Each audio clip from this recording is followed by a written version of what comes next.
The first thing Brent Callahan said to me that night was, "You ever killed anybody?" The entire backyard went quiet except for the hiss of fat dripping onto Rick's grill. Somebody laughed nervously. Another beer bottle clinked against a patio table. I kept cutting my steak. Medium rare. Too much pepper. Texas men loved over-seasoning meat almost as much as they loved hearing themselves talk. Only when I had to, I said. I didn't raise my voice. Didn't look up. Just answered. Across the patio, somebody muttered, "Jesus!" Brent grinned wider, leaning back in his chair like he'd just found entertainment for the evening. "Oh, yeah," he said. "What were you then?" That was when I looked up. Navy SEALs. Rick nearly inhaled a mouthful of beer. A couple people burst out laughing immediately. Brent slapped the table. "Oh, that's rich." But his father didn't laugh. Old Walt Callahan froze beside the cooler, staring at me like he'd seen a ghost walk through the fence gate. Then the beer slipped from his hand and shattered across the concrete. Nobody moved. Walt kept staring at me. Finally, he looked at his son and said quietly, "Son, wrong woman." That dinner happened 8 months after I married Rick Mercer. Second marriage for both of us. We were older people trying to build softer lives after years that had already taken enough out of us. Rick was 63, retired HVAC contractor. Big shoulders, kind eyes, too eager to please everybody around him. I was 58. And for most of our marriage, he believed I had spent my life doing office work for the government. Which technically wasn't a lie. That was the safest kind of truth. We lived outside San Antonio in a quiet subdivision where every driveway had either a pickup truck, a fishing boat, or both. Rick loved neighborhood cookouts, loved football Sundays, loved having loud friends over. I tolerated it because after enough years around gunfire and screaming radios and helicopter blades, normal noise felt healthy, even healing. At first that evening had been ordinary. Steaks on the grill, country music low on the patio speakers, mosquito candles burning, the women talking about grandchildren, the men arguing over football and gas prices. Then Brent started drinking heavier. Brent was one of those men who got meaner the more attention he needed. Late 50s, red face, expensive sunglasses pushed on top of his head even after sunset. The type who introduced himself with old high school football stories nobody asked for. He liked making people uncomfortable, especially women, especially quiet women. I noticed early on he kept watching me every time I spoke, or didn't speak. "You're awful calm," he said at one point. "I like listening. That usually means somebody's hiding something." Rick laughed like Brent was joking. I didn't. Men like Brent spent their whole lives confusing silence with weakness. Then came the steak comment. He watched how I cut my food. Precise. Controlled. Years ago, one instructor had once screamed at us during survival training. "Slow hands survive longer. Funny what stays with you." "You cut steak like a surgeon," Brent said. "Or a serial killer." Everybody chuckled. Then came the question. "You ever killed anybody?" And suddenly the whole evening tilted sideways. After Walt dropped the beer bottle, nobody seemed sure what to say next. Rick forced a laugh. "Well, hell," he said, "Diane's full of surprises tonight." Brent smirked. "You serious?" "Yes." "No offense," he said, "but there weren't exactly many female Navy SEALs running around 30 years ago." "That's true. So what did you do, secret ninja missions?" "No," I said calmly, "mostly paperwork." A couple people laughed again, but Walt didn't. He sat down slowly across from me and narrowed his eyes. Vietnam veterans recognize things other people miss. The posture. The scanning. The way someone automatically notices exits. He looked at my hands, then at the faded scar near my wrist. Fast rope burn. Old. White. Nearly invisible unless you knew what you were looking for. "Where'd you train?" he asked quietly. "Coronado." That ended the laughter. Not entirely, but enough. Brent shifted in his chair. Rick looked confused now instead of amused. The women stopped talking altogether. I took another bite of steak. Honestly, I regretted saying anything. I'd spent decades learning how not to talk about myself. People think veterans stay quiet because they're mysterious. Most of us stay quiet because explaining things gets exhausting. Especially the parts that never fully leave you. Brent recovered first. "Well," he said loudly, "if that's true, remind me never to piss you off." "Good advice," Walt muttered. Brent rolled his eyes. "Oh, come on, Dad." But Walt kept staring at me. Not scared. Not admiring. Just recognizing. That's different. There's a look combat veterans give each other sometimes. A silent acknowledgement. Like seeing somebody carrying the same invisible weight. Dinner limped along after that. Conversation never fully recovered. People avoided looking directly at me. Rick overcompensated by becoming extra cheerful. Brent drank more, and Walt barely spoke another word. By 9:30, everybody started leaving. Plastic containers packed with leftover potato salad, folded lawn chairs, truck engines starting in the dark. As Brent climbed into his truck, he pointed at me. "We're gonna need proof someday, Diane." I smiled politely. "No, you don't." He laughed like I'd told another joke.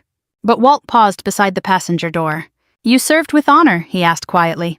"Yes, that's enough for me." Then he got into the truck without another word. But inside the house, Rick shut the kitchen door harder than necessary.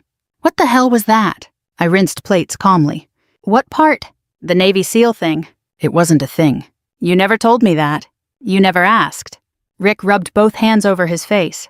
"You serious right now?" "Yes." He stared at me for several long seconds. Then came the sentence I'd heard versions of most of my adult life. "You don't look like somebody who did that kind of stuff." I almost smiled. "What's it supposed to look like?" He had no answer. That wasn't entirely his fault. Most people over 60 grew up with very fixed ideas about women, especially military women. Especially women who learned violence professionally. Rick wasn't cruel, just ordinary. And ordinary people often needed the world to stay understandable. He sighed. "Why keep it secret?" Because some memories poison rooms once they enter them. Because people stop seeing you normally afterward. Because I wanted one peaceful corner of life that didn't smell like diesel fuel and blood and seawater. But I didn't say any of that. Instead, I dried a plate carefully and said it was a long time ago. Rick shook his head slowly and went upstairs. I stayed in the kitchen another 20 minutes after he left. Old habits, always decompress before sleep, always restore order. Eventually, I stepped into the garage and opened the storage closet near the water heater. In the back sat an old green military footlocker. Scratched metal corners. Faded stenciled numbers. I hadn't opened it since moving into Rick's house. For a long moment, I just stood there looking at it. Then I lifted the lid. Inside rested pieces of another lifetime. Challenge coins. Old photographs. Commendations. A folded flag. And beneath everything, my trident. Cold metal against my fingertips. I stared at it longer than I meant to. Then I heard Rick moving around upstairs, so I closed the box again, locked it, and pushed it back into darkness. Before bed, my phone buzzed on the nightstand. "Unknown number," I answered. Brent's voice came through laughing. "Poker night next Saturday," he said. "Bring your war stories." Then he hung up, and for the first time in years, I had a feeling trouble was coming. I almost didn't go to Brent's poker night. At my age, you learn the difference between peace and pride. Peace lets you sleep. Pride keeps you replaying arguments at 3 a.m. But Rick wouldn't let it go. For 6 straight days, the atmosphere inside our house felt stretched tight like old fishing line ready to snap. Not loud, not hateful, just uncomfortable. Rick kept pretending things were normal while obviously studying me when he thought I wasn't looking. The way I folded towels. The way I checked mirrors before backing out of the driveway. The way I sat facing restaurant entrances. Little things he'd lived beside for months without noticing. Now suddenly they all meant something. Thursday night he finally asked the question directly. "So what exactly did you do?" We were sitting on the back porch while cicadas screamed from the trees. I kept my eyes on the yard. Government work. "Diane." "What?" "You know what?" I sighed softly. "There are things I can talk about and things I can't." "That sounds ridiculous." "It probably does." Rick leaned back in his chair hard enough to make it creak. "I married you." "Yes, and I barely know you." That one landed harder than I expected, because underneath the frustration, he wasn't entirely wrong. After my first husband died in Desert Storm, I spent years becoming someone's survival required. Compartmentalized. Controlled. Careful. You don't spend decades in classified operations and suddenly transform into an open book at 58. Some doors stay welded shut. Not because you're hiding lies, because opening them changes the temperature of every room. "I'm still me," I said quietly. Rick rubbed his jaw. "I don't even know if any of this is real." I looked at him then. "You think I invented it?" "I think Brent says women lie about military stuff online all the time." I almost laughed. Not because it was funny, because somehow a loudmouth with a Facebook account had become more believable than the woman sleeping beside him. Rick immediately regretted saying it. I saw it in his face. But pride is a stubborn thing in older men, especially when their friends are involved. "He invited us Saturday," Rick said carefully. "I know. Maybe if you go this whole thing clears itself up." There it was. He wanted me verified, like a car title or a hunting license. I stood slowly. If your trust depends on Brent Callahan approving me, I said you have bigger problems than I thought. Then I went inside. Saturday evening arrived hot and humid. Texas heat that clung to your skin even after sunset. Brent's house sat farther outside town on a patch of property with oversized trucks parked everywhere and country music blasting from outdoor speakers. The smell hit first. Cigars, beer, charcoal smoke. Men trying too hard to relive younger versions of themselves. Rick looked nervous as we walked toward the patio. You don't have to prove anything, he said. That's good, I replied, because I'm not going to. But the moment we stepped through Brent's back gate, I knew exactly what this was. An ambush disguised as hospitality. 6 men sat around a long outdoor poker table. 3 wore veteran caps. One had an old Marine Corps tattoo fading down his forearm. Another carried himself with the unmistakable stiffness of someone whose knees no longer forgave airborne jumps. And at the center sat Brent, grinning like a man who believed he controlled the evening. There she is, he announced loudly, America's deadliest grandma. A couple men chuckled awkwardly. Walt sat off to the side near the porch swing, drinking iced tea instead of beer tonight. The moment he saw me, he gave the smallest nod. Respectful. Quiet. I nodded back. Brent dealt cards aggressively. Come on, Diane, he said. Sit down. Tell us about your secret spy adventures. I was never a spy. Even better. Rick sat beside me looking miserable already. One of the older men extended his hand politely. Tom Alvarez, he said, retired Air Force. Diane Mercer. His handshake paused slightly, not because of my name, because of my grip. Another thing training never fully removes. He studied me more carefully afterward. The game started. Cards slapped table felt. Ice clinked in glasses. Brent kept steering every conversation back toward me. So what weapon did you use? Depends. Depends on what? The year. That earned a few sideways glances. Brent smirked. Okay then, what's the difference between a clip and a magazine? About 50 years of annoying conversations. Tom barked out a laugh before he could stop himself. Brent frowned. He kept going. Military acronyms. Deployment jargon. Chain of command trivia. Half of it sounded pulled from action movies. I answered calmly when necessary. Ignored him when possible. But the room kept changing slowly. The veterans there stopped smiling. Stopped treating it like entertainment. Because real recognizes real eventually. Then Brent crossed the line. You know, he said loudly while tossing chips forward, women mostly did desk work back then anyway. Nobody answered. He leaned back. Or warmed beds for lonely officers. The silence afterward felt sharp enough to cut skin. Walt closed his eyes briefly. Tom set his cards down very carefully. And somewhere deep inside me, a very old part woke up. Not anger. Colder than anger. The calm you develop before dangerous things happen. I looked directly at Brent. You should stop talking now. He grinned wider. Touch a nerve. No, I said, I'm trying to help you. Brent laughed loudly. Oh, please. Then Tom spoke quietly from across the table. What team? The question changed the air instantly. Not casual anymore. Professional. Measured. I studied him a second before answering. DEVGRU. Nobody moved. Rick looked confused. Brent blinked twice. Tom slowly leaned back in his chair. The former Marine beside him lowered his beer. And Walt muttered under his breath, Lord have mercy. Brent forced a laugh. What the hell's DEV? Don't, Tom interrupted sharply. First sharp thing he'd said all night. Brent stared at him. Tom looked at me again. Not challenging now. Evaluating. Then his eyes dropped briefly to the pale scar near my wrist.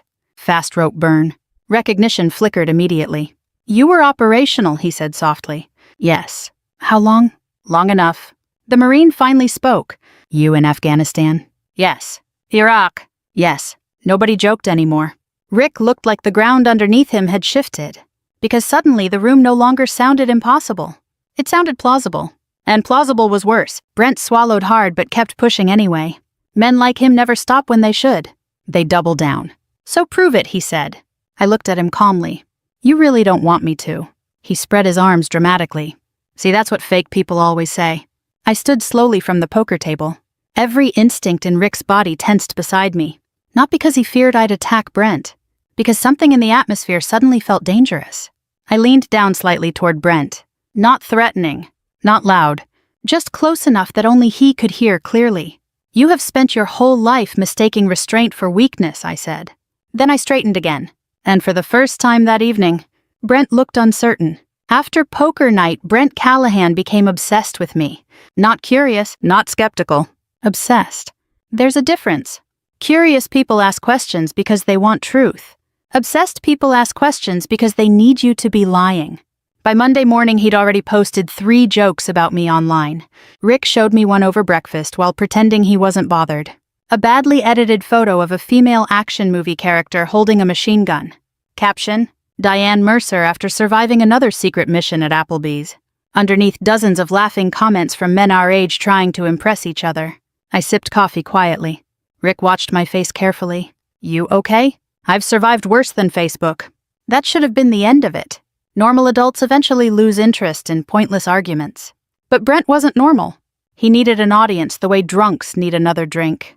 And deep down, I think he also needed me to fail because my existence embarrassed him. Men like Brent build their identity around performative toughness.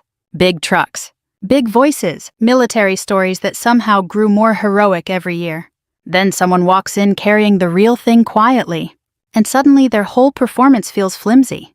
By Wednesday, he'd started messaging old military contacts online trying to prove I was fake. That part amused me more than it worried me. The internet is full of retired operators who spend their mornings fishing and their afternoons arguing about lawn equipment. Several of them recognized my name immediately, not publicly. Professionals rarely do things publicly, but private messages started arriving. You okay? Need us involved. Who's the clown? I ignored most of them. The last thing I wanted was attention. Rick didn't understand that. You should defend yourself, he said that evening while watching Brent rant in another Facebook video. Brent sat in his garage wearing tactical gear he clearly bought online. American flag behind him. Fake intensity in his voice. These stolen valor people are everywhere now, he announced dramatically into the camera. I almost laughed at that. Rick muted the video. You're just gonna let him say all that? Yes. Why? Because loud men usually destroy themselves eventually. You just have to give them room. But again, I didn't say that out loud. Instead, I folded laundry while Rick paced around the living room. He stopped suddenly. What exactly was DEVGRU? I kept folding towels. You already looked it up. His silence answered for him. The internet had probably shaken him hard, because now the impossible had names, history, documentation, real operations, real people. You were serious, he said quietly. Yes. Rick sat down heavily in his recliner.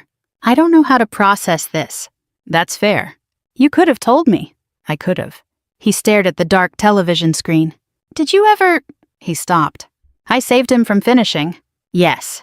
The room went still. Older Americans understand silence differently than younger people. Silence isn't emptiness. It's weight. Rick swallowed. In combat. Yes. Another long silence. Then he whispered something almost too quiet to hear. My God. I folded the last towel carefully. The movies make it look exciting, I said. It isn't. Rick looked up slowly. What's it like? I thought about that question for a long time. Not because I lacked answers. Because there are too many. It's permanent, I finally said. That was the closest thing to truth most civilians could understand. What? 2 days later, Walt Callahan knocked on our front door. Alone. Rick let him in cautiously. Walt carried a peach pie from some local diner. Old Southern habit. Never arrive empty-handed. I owe your wife an apology, he said immediately. You didn't do anything, Rick replied. Walt looked at me. I should have shut Brent down harder. I motioned toward the kitchen table. It's all right. No, he said quietly. It isn't. We sat together while afternoon sunlight stretched across the floor. Walt looked older in daylight. Weathered face. Thick hands. The kind of man America used to produce by the millions. He accepted coffee and held the mug carefully. My son's a fool, he said. Rick gave an uncomfortable chuckle. Walt didn't smile. He spent too much of life pretending to be hard. He looked at me then. You know what gave you away immediately. I raised an eyebrow slightly. Your eyes, he said. I said nothing. Walt nodded slowly. Vietnam boys came home with those same eyes. That stayed with me longer than I expected. Because he was right. Combat changes the speed at which you look at the world. You never fully return to normal civilian softness afterward. Even decades later. Walt set down his coffee. Brent's been using military stories to impress people since high school, he admitted. Claims he did all kinds of contractor work overseas. Did he? Hell no. Rick frowned deeply. What do you mean? Walt sighed heavily. He did 6 months stocking supplies at a base in Kuwait 20 years ago. That's it. Interesting. Very interesting. Because Brent talked like a man who'd stormed beaches personally. Walt rubbed his forehead. Now he runs those fake security seminars. That got my attention. What seminars? Preparedness garbage, Walt muttered bitterly. Charges old veterans hundreds of dollars teaching nonsense survival courses. A cold feeling settled quietly into my stomach. Does he use military credentials? All the time. Rick stared. You never said that before. Because I was ashamed, Walt replied. That night after Walt left, I finally searched Brent's business online. Patriot Shield Tactical Solutions. Even the name sounded insecure. The deeper I looked, the worse it became. Fake training certifications. Photoshopped images. Fundraisers with vague financial records. He preyed mostly on older veterans. Lonely men looking for brotherhood again. Men willing to trust somebody wearing camouflage and confidence. Rick sat beside me, scrolling silently through the website. Then he whispered, Jesus Christ. I kept reading, then stopped suddenly on one particular image, Brent standing beside a donated service dog program banner. I recognized the charity immediately. Real organization. Good people, meaning Brent had likely used them without permission. That crossed a line. Rick noticed my expression. What? I looked at him calmly. Your friend's about to have a very bad month. Sus. 3 nights later came the Veterans Fundraiser. Community center outside San Antonio. Cheap coffee. Folding chairs. Flags everywhere. The smell of old cologne and barbecue drifting through the hall. Rick and I attended because Walt personally asked us to. He'll make a scene otherwise, Walt warned. He was right. Brent arrived wearing tactical boots and a black polo stretched tight across his stomach. Halfway through the evening, he grabbed a microphone near the raffle table. Before we continue, he announced loudly, I'd like to welcome America's first female Rambo. Scattered nervous laughter. I stayed seated. Brent grinned wider. Come on, Diane, tell everybody another secret mission story. Walt closed his eyes in exhaustion. Then Brent made his mistake. He pointed directly at me. Ask her anything military. She's basically Navy Batman. The room shifted. Not dramatically. Subtly. Because many men there were real veterans. And real veterans hate being turned into props. I stood slowly. The hall became silent almost immediately. Then I asked Brent one simple question. Where were you stationed in Kandahar? He blinked. Well, multiple areas. Kandahar isn't a country, I said calmly. Silence. An army ranger near the coffee station slowly stood up. Then another veteran near the wall crossed his arms. Brent's face started reddening. I meant the region, he snapped. There is no Kandahar region. Now nobody laughed. Not one person. Then the front doors opened. 2 federal investigators walked inside carrying folders. And one of them said, Brent Callahan. The moment those federal investigators walked into the fundraiser hall, every conversation died. You could actually hear the air conditioner humming above us. One of the investigators held a leather folder against his chest. The other scanned the room until his eyes landed on Brent. Brent Callahan, he repeated. Brent forced a laugh immediately. Depends who's asking. That line probably sounded clever in his head. In real life, it sounded like panic wearing sunglasses. The taller investigator stepped forward calmly. Department of Veterans Affairs Fraud Division. Nobody moved. The Army Ranger near the coffee station leaned back against the wall with folded arms. Several older veterans stared openly now. Brent looked around the room searching for support. Nobody gave him any. You got some kind of mistake, Brent said loudly. The investigator opened the folder. We've received multiple complaints regarding fraudulent fundraising activities, misrepresentation of military service and financial misconduct involving veteran charities. Rick slowly looked toward me. I said nothing, because I truly hadn't reported Brent. I didn't need to. Men like him eventually create enough enemies themselves. The second investigator spoke next. We'd like to ask you some questions. Brent pointed toward me instantly. This is because of her. The room stayed silent. That silence hit harder than shouting would have. Walt stood slowly from his chair near the back wall. Old age had bent his shoulders some, but in that moment he looked taller than his son. No, Walt said quietly. This is because of you. Brent stared at him like he'd been slapped. Dad, enough. One word. Flat. Final. I'd heard commanders use that same tone before missions. The investigators escorted Brent outside while whispers spread through the hall. No handcuffs. No dramatic scene. Honestly, that made it worse. Humiliation is heavier when nobody fights you. Rick remained frozen beside me. You knew, he whispered. I suspected. You never told anybody. Number. Why not? I looked around the hall. At old men wearing faded veteran caps. At widows organizing raffle tickets. At photographs of dead soldiers displayed beside candles. Because this night wasn't supposed to become about him. Rick stared at me for several long seconds. Then, for the first time since we married, I saw genuine shame settle into his face. Brent's collapse happened fast after that. Faster than even I expected. Turns out the federal investigation had already been building for months before the fundraiser incident. The complaints came from multiple states, mostly elderly veterans, a few grieving families, one disabled Marine who'd paid Brent nearly $6,000 for fake advanced tactical certification classes that existed only online. By the following Tuesday, local news stations picked up the story. Not national headlines, just the kind of quiet regional scandal older Americans discuss over diner coffee. Veteran charity fraud investigation expands. Rick sat in his recliner staring at the television while reporters talked about forged credentials and missing donation money. I had no idea, he muttered. That part I believed. Rick wasn't stupid, just trusting. There's a difference. Some people grow older without losing faith in others. That's not weakness either, just expensive kindness. Meanwhile, Brent's social media accounts disappeared almost overnight. Then his business website vanished. Then came rumors. Bank accounts, frozen clients demanding refunds, lawsuits coming, sponsors pulling away. Walt called 3 days later. His voice sounded 20 years older. His wife left, he said quietly. I closed my eyes briefly. Children always pay for grown men's pride eventually. That's hard, I said. He deserves consequences, Walt replied. But his little girl didn't deserve this. No argument there. That night, Rick found me sitting alone on the back porch after midnight. Texas summer air wrapped warm around the yard. Crickets singing. Distant highway noise drifting through darkness. Rick sat beside me carefully. Not too close. Like a man unsure whether he still had permission. I owe you an apology, he said. I kept watching the yard.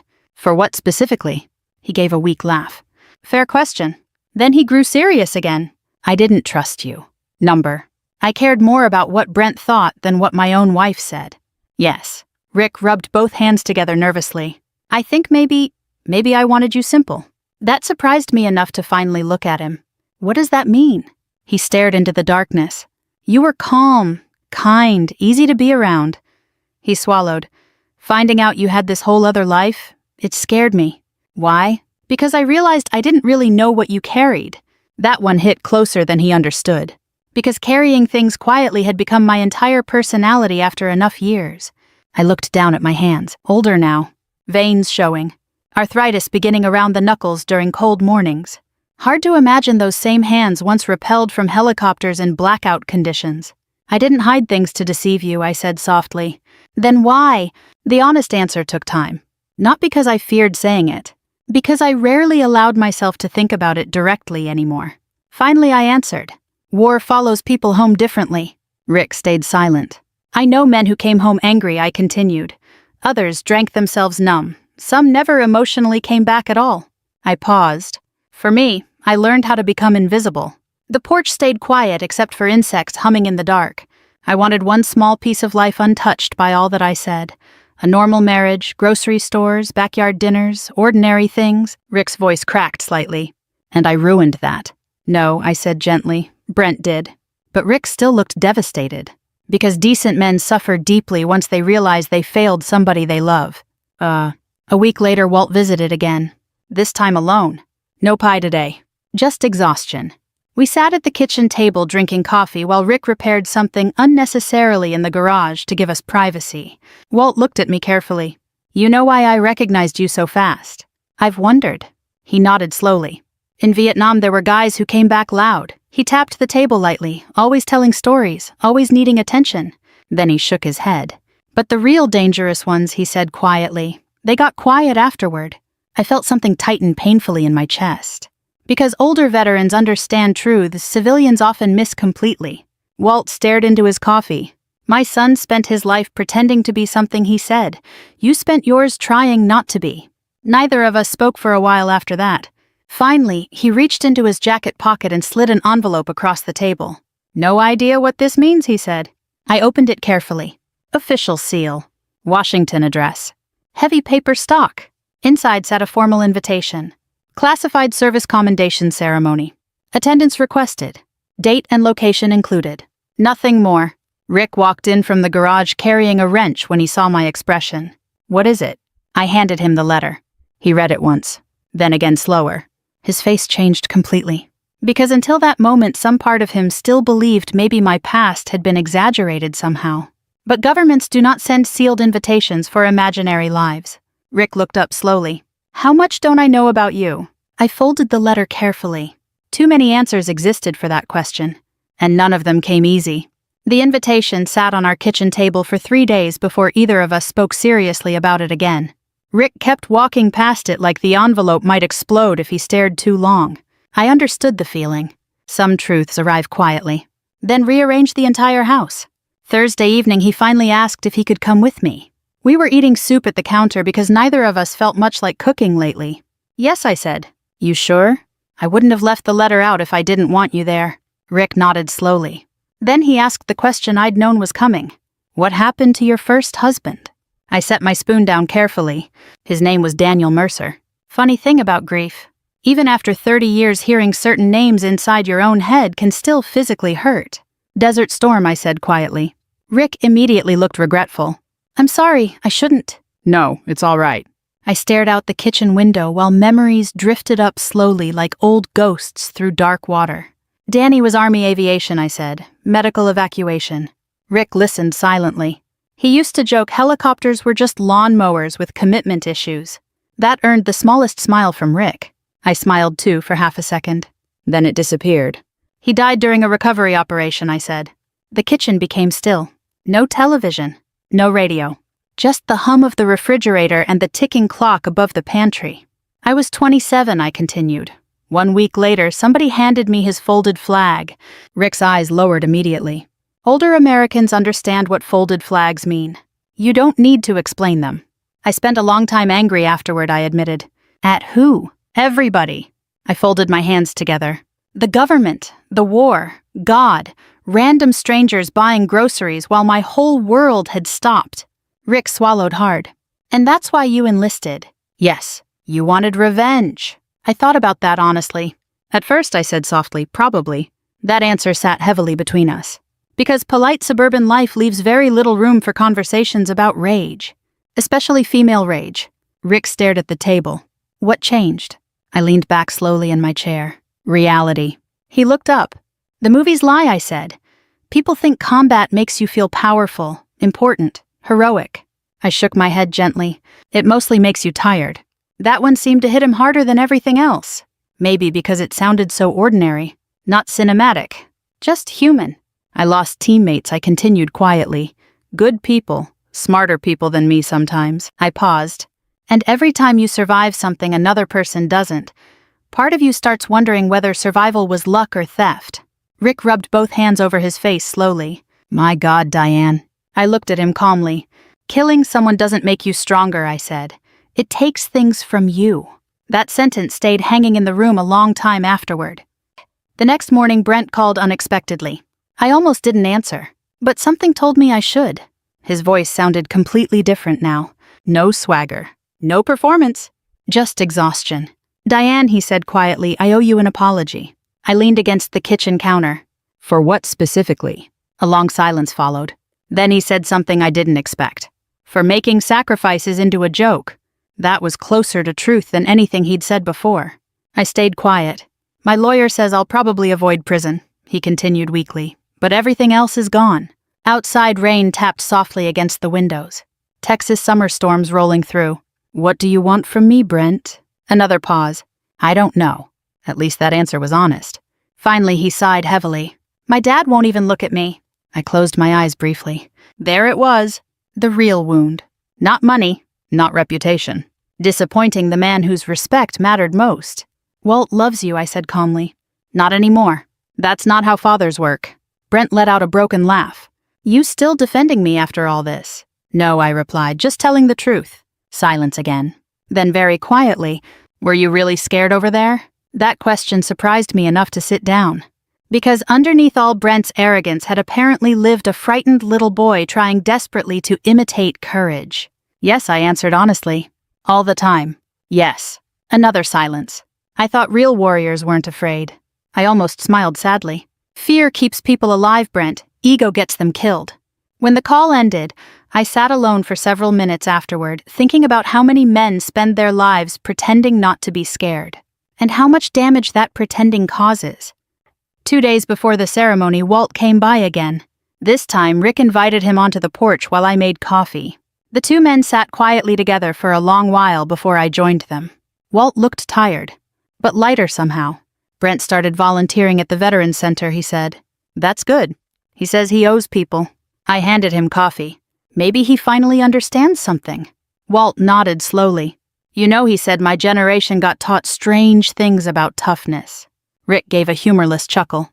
That makes 2 generations. Walt looked toward the yard. Back then, men were supposed to be hard all the time. No fear, no tears, no weakness. He shook his head. Turns out that just creates lonely old men. None of us argued. Because by 60, most Americans have buried enough friends to know emotional isolation kills slowly. Rick looked at me carefully. I think I confused gentleness with weakness, too. I reached over and touched his hand. Most people do. His fingers closed around mine carefully. Not possessive. Grateful. That mattered. The morning of the ceremony arrived cloudy and cool. Unusual for August. Rick wore his best gray suit. I wore a dark navy dress and low heels. No medals. No dramatic presentation. Just simplicity. As we drove toward the naval facility outside San Antonio, Rick kept glancing at me nervously. You okay? Yes. You don't seem nervous. I watched highway fences blur past outside the window. I've already survived the hard part. He reached across the console and squeezed my hand gently. And for the first time since this whole mess began, the silence between us finally felt peaceful again. The naval facility sat behind 2 security gates and a stretch of shoreline most tourists would never notice driving past. Gray buildings, neatly trimmed grass, American flags snapping sharply in the wind off the water. The kind of place built more for function than appearance. Rick parked beside a row of government vehicles and turned off the engine slowly. For a moment, neither of us moved. Then he looked at me. You really spent your life around places like this. I smiled faintly. Places louder than this. That earned the smallest nervous laugh from him. We walked toward the entrance together. 2 uniformed officers checked identification quietly. The younger one looked at my name, then immediately straightened slightly. Not dramatic. Subtle. Respectful. That old familiar discomfort settled into my chest again. I never got used to that part. Inside the hallway smelled faintly of coffee floor polish and ocean air drifting through distant vents. Military buildings all smell strangely similar no matter the decade. A petty officer escorted us toward a private conference room. As we entered, several people already stood waiting. Some gray-haired, some younger, all carrying themselves with that unmistakable military posture time never fully removes.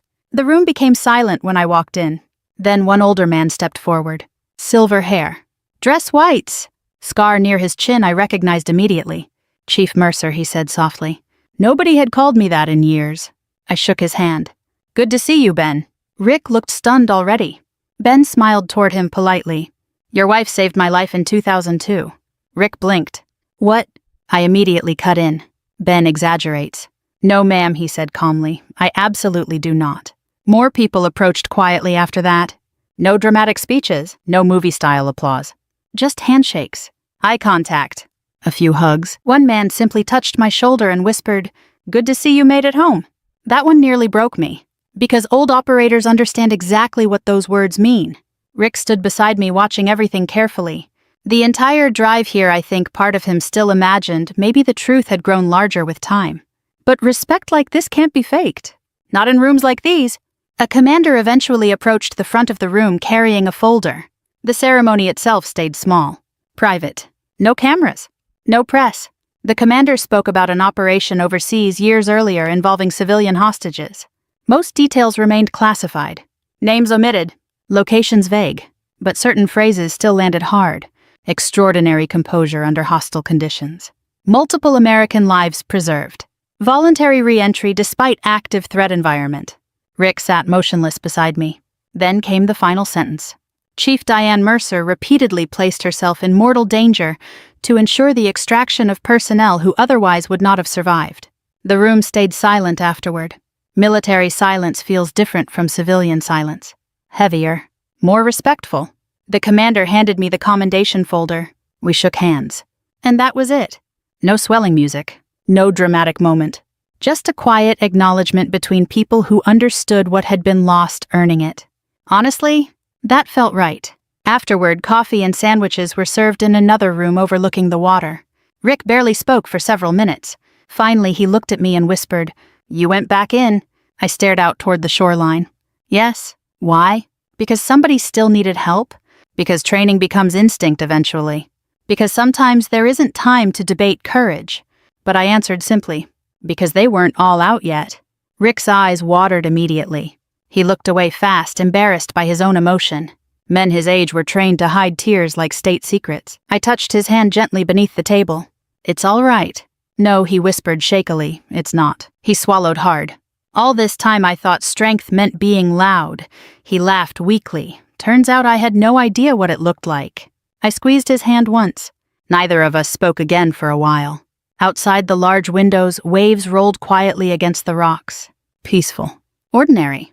The kind of ordinary men and women spend lifetimes trying to protect. We were walking toward the parking lot later that afternoon when I saw Brent standing near the security fence, alone, hands shoved awkwardly into his pockets. Rick immediately stiffened beside me. "What's he doing here?" Walt stepped out from behind a nearby truck before I could answer. "I brought him," he admitted quietly. Brent looked thinner than before, smaller somehow. Public humiliation ages people fast. He walked toward us slowly. No swagger left now. No performance. Just a tired, middle-aged man finally stripped of the character he'd spent decades pretending to be. "I won't keep you long," he said. Rick looked ready to explode, but I waited quietly. Brent swallowed hard. "I saw the names inside," he said softly. "The people shaking your hand." I nodded once. His eyes lowered toward the pavement. "You were telling the truth the whole time." "Yes?" Another long silence. Then he looked up. "I'm sorry." Not polished, not rehearsed, real. "For what?" I asked gently. His voice cracked slightly. "For mocking sacrifices I never understood." Wind moved softly across the parking lot. Somewhere nearby, a flag cable tapped rhythmically against a pole. Brent rubbed his face roughly. My whole life I wanted people to think I was tough. Nobody interrupted him. But real tough people. He shook his head slowly. "They don't talk like I did." No argument there. Finally, he looked directly at me. "How do you live with the things you've seen?" I thought about that carefully, then answered honestly. "You don't move on from things like that," I said. "You move forward carrying them." Brent nodded slowly like somebody hearing truth for the first time in years. Then I added quietly, "Respect isn't something you wear, Brent. People see it in how you treat others." His eyes filled immediately. He nodded once more, and for the first time since I met him, he didn't try to defend himself. 3 months later, things looked different. Rick and I started rebuilding honestly. No more hiding. No more pretending. Some nights we talked for hours. Other nights we sat quietly on the porch holding hands while Texas cicadas filled the darkness. That counted too. Walt and Brent slowly repaired their relationship.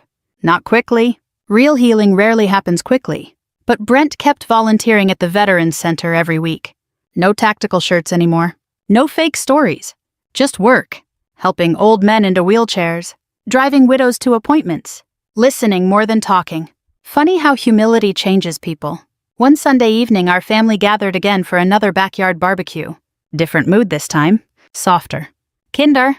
At one point, Rick's niece asked me gently, "Do you miss military life?" I looked around the table before answering. The laughter, the paper plates, the ordinary little American life sitting quietly in front of me. Then I smiled softly. "No," I said, "I miss the people." Rick squeezed my hand beneath the table. And for once, that felt like enough. If this story meant something to you, maybe share it with somebody who still carries invisible burdens quietly. And if you've ever learned that real strength often hides behind calm voices and ordinary smiles, then you already understand the heart of this story. Thank you for spending this time with me. My father's hand struck my face so hard that my earring flew across the dance floor. 50 wedding guests fell silent. For a moment, all I could hear was the ringing in my ears. Then my husband grabbed my father's wrist. Not violently, not angrily, just firmly. The way a man does when he knows exactly how dangerous a situation has become. Ryan looked my father straight in the eye and said 6 words. She saved 12 men that day. The color drained from my father's face. His mouth opened. No sound came out. Then he collapsed. And as people rushed toward him, I stood frozen in my white military dress uniform, wondering how the happiest day of my life had somehow become the day my family's biggest secret finally surfaced. But to understand why my father reacted that way, you have to understand the kind of man he was, and the kind of daughter he never wanted. My name is Emily Carter. I'm 32 years old. I served 11 years in the United States Army as a helicopter pilot. By the time this story happened, I had completed multiple deployments overseas, earned several commendations, and survived experiences I still don't talk about very often. But none of that ever impressed my father. I grew up in a small town outside Fayetteville, North Carolina. If you've spent any time around military communities, you know the kind of place I'm talking about. American flags on front porches, pickup trucks in driveways, church on Sundays, football on Fridays. Everybody knew everybody. My father, Frank Carter, owned a local auto repair shop for almost 40 years. People respected him. Customers trusted him. Neighbors liked him. To the outside world, he was a hard-working American father who provided for his family. Inside our home, things felt different. Dad always wanted a son. He got one first, my older brother Jason. Then 3 years later, he got me. And from the day I was old enough to notice, I understood something Jason never had to wonder about. Dad was proud of him. Dad tolerated me. Jason could do no wrong. When Jason struck out in Little League, Dad bought him ice cream. When I brought home straight A's, Dad barely looked up from the television. When Jason got his driver's license, Dad threw a backyard barbecue. When I graduated near the top of my class, Dad shook my hand like I was a coworker. I spent years trying to earn the approval that always came naturally to my brother. Years. When I was 18, I announced that I wanted to join the Army. I still remember the look on my father's face. He laughed. Actually laughed. "Military," he said. "You." My mother sat quietly at the kitchen table. Jason smirked. Dad shook his head. "That'll last 6 months." I wish I could tell you his words motivated me. The truth is they hurt. A lot. But I joined anyway. Basic training wasn't easy. Flight school wasn't easy. Deployments certainly weren't easy. There were nights overseas when exhaustion settled so deep into my bones that I wondered if I could keep going. But every challenge I survived made me stronger. Every obstacle proved something. Not to my father, to myself. The first time I came home in uniform, my mother cried. Jason said congratulations. Dad looked me over and said something I'll never forget. "Well, let's hope the taxpayers got their money's worth." That was it. No pride. No encouragement. Nothing. Over the years, that became our pattern. Every achievement met with criticism. Every milestone minimized. Every success dismissed. When I received my first commendation, Dad skipped the ceremony. When I deployed overseas, he forgot to call. When I returned home safely, he acted like I'd been gone on vacation. Sometimes I wondered whether he was incapable of being proud of me, or whether he simply didn't want to be. Then I met Ryan. Everything changed after that. Ryan wasn't just a Navy SEAL. He was one of the kindest men I'd ever known. Most people hear SEAL and imagine someone intimidating. Ryan could certainly be intimidating when necessary. But what impressed me most was his character. He listened. He respected people. He noticed things others missed. Most importantly, he respected my service. Not because I wore a uniform, because he understood what it cost. The sacrifices, the fear, the responsibility. For the first time in my life, I felt fully seen. A year later, he proposed. I said yes before he finished asking. We planned a modest wedding, nothing extravagant. Just family, friends, fellow service members, church members, and neighbors. About 50 guests altogether. Exactly the kind of celebration we wanted. As the wedding day approached, I debated whether to wear my military dress uniform. Part of me wanted a traditional white gown. Another part wanted to honor a chapter of my life that had shaped me profoundly. Ryan settled the question. "You earned every piece of that uniform," he told me. "You should wear it proudly." So I did. On the morning of the wedding, I carefully attached my decorations. Among them were several medals connected to deployments and service achievements. I wasn't trying to show off. I wasn't making a statement. I simply wanted to honor the people I had served beside. Some never made it home. As I looked in the mirror, I thought about them. Not myself. Them. The ceremony began on a beautiful autumn afternoon. Sunlight streamed through the church windows. Guests smiled. Friends hugged. Everything felt peaceful. For a while. Several veterans attending the wedding noticed my uniform and congratulated me. A retired Marine shook my hand. An Army veteran thanked me for my service. Even some guests I'd never met offered kind words. I noticed Dad watching from across the room. His expression grew darker each time someone complimented me. At first I ignored it. I had spent most of my life ignoring it. But as the reception began, I saw something familiar in his eyes. Resentment. The same resentment I'd seen for years. The same bitterness that appeared whenever attention drifted toward me. Ryan noticed it too. "You okay?" he quietly asked. I nodded. "I am." But deep down I wasn't sure. Across the room, my father stood up from his chair. The conversation around him gradually faded. People turned. Dad pointed directly at my chest. At my medals. And in a voice loud enough for everyone to hear, he said, "Don't tell me you're actually wearing those things." The room went silent, and I suddenly realized my wedding day was about to become something very different. For a few seconds after my father spoke, nobody said anything. The music had stopped. Conversations died in mid-sentence. Even the waitstaff seemed frozen. 50 pairs of eyes shifted between my father and me. I felt my stomach tighten. Not because I was afraid, because I knew exactly where this was going. My entire life, Dad had chosen the worst possible moments to make a point. Birthdays, graduations, family gatherings. If attention landed on me for too long, he always found a way to redirect it. Usually with criticism, usually disguised as a joke.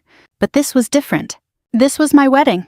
I took a slow breath. "Dad," I said calmly, "please don't do this today." He laughed. A short, bitter laugh. "Oh, I'm doing this." Several guests exchanged uncomfortable glances. My mother stared at her lap. Jason suddenly became very interested in his drink. Neither one of them said a word. They never did. Dad stepped closer. His eyes locked onto the medals attached to my uniform. "You honestly expect people to believe all this?" The room remained silent. I felt Ryan move slightly beside me. "Not interfering. Just ready." "What exactly are you talking about?" I asked. Dad pointed directly at my chest. "Those." The word came out like poison. "Those decorations," I swallowed. "They're military medals." His face twisted. "No." He shook his head. "They're attention-seeking decorations." A few guests looked shocked. One older veteran frowned immediately. Dad continued. "You've always needed people to look at you." "Dad..." "No." His voice grew louder. "People are congratulating you all afternoon like you're some kind of hero." I felt heat rising into my face. Not embarrassment. Sadness. Deep sadness. Because after all these years, he still couldn't see me. He never had. One of Ryan's former teammates quietly stood from a nearby table. I noticed him positioning himself closer. "Just in case." Dad pointed again. "I know exactly what these are." He laughed. Then he said the words that changed everything. "Stolen trash." Several guests gasped. One woman actually covered her mouth. A retired Marine seated near the front stared at my father in disbelief. I couldn't believe what I'd just heard. Not because it was insulting. Because Dad knew how much military service meant to me. He knew what those medals represented. The years. The sacrifices. The friends buried beneath white headstones. And still he said it. Stolen trash. I forced myself to remain calm. Each word came slowly. "Dad, every medal on this uniform was awarded through official military channels." He snorted. "Sure." They were. "That's what you tell people." I shook my head. "No, that's what happened." Several veterans in attendance nodded. One elderly Army veteran finally spoke. "Sir, those awards don't hand themselves out." Dad ignored him. His attention never left me. "You've always exaggerated everything." I felt my jaw tighten. "I have never exaggerated my service." "You expect me to believe that..." The room grew even more uncomfortable. People were shifting in their seats, looking anywhere except directly at us. My wedding reception had transformed into a public family argument.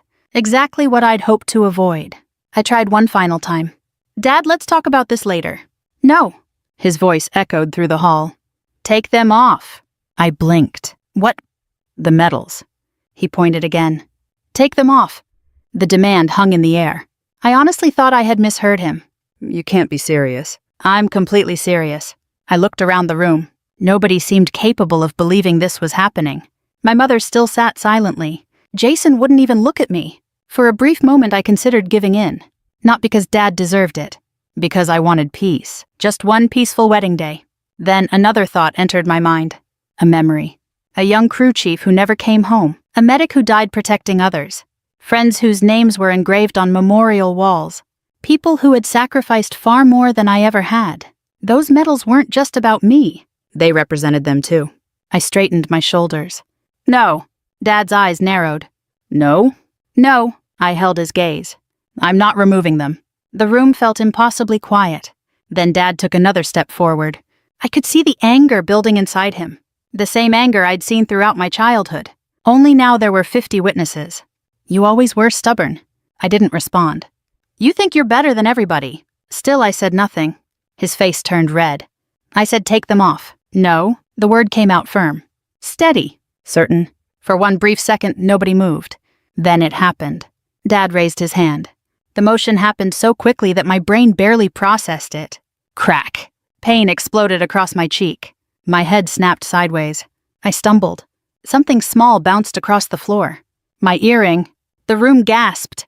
Someone shouted. A chair scraped violently against the floor. For a moment, I simply stood there, stunned. Not by the pain, by the reality. My father had just slapped me at my wedding, in front of 50 people. The side of my face burned. My eyes watered. Not from injury, from heartbreak. I slowly turned back toward him. Dad looked shocked himself, as though he couldn't believe what he'd done. But before anyone could react further, he started lifting his hand again. He never finished. A strong hand caught his wrist. Ryan. The entire room froze. Ryan wasn't yelling, wasn't threatening, wasn't posturing. His expression remained calm, controlled, professional. The same look I'd seen countless times before. The look of a man trained to handle chaos. Dad, Ryan said quietly. Frank tried pulling away. Ryan didn't tighten his grip. He simply didn't let go. The silence became almost unbearable. Then Ryan looked directly into my father's eyes and spoke 6 words. 6 words that instantly changed everything. She saved 12 men that day. That's all he said. Nothing more. Nothing less. 6 words. The effect was immediate. Dad froze.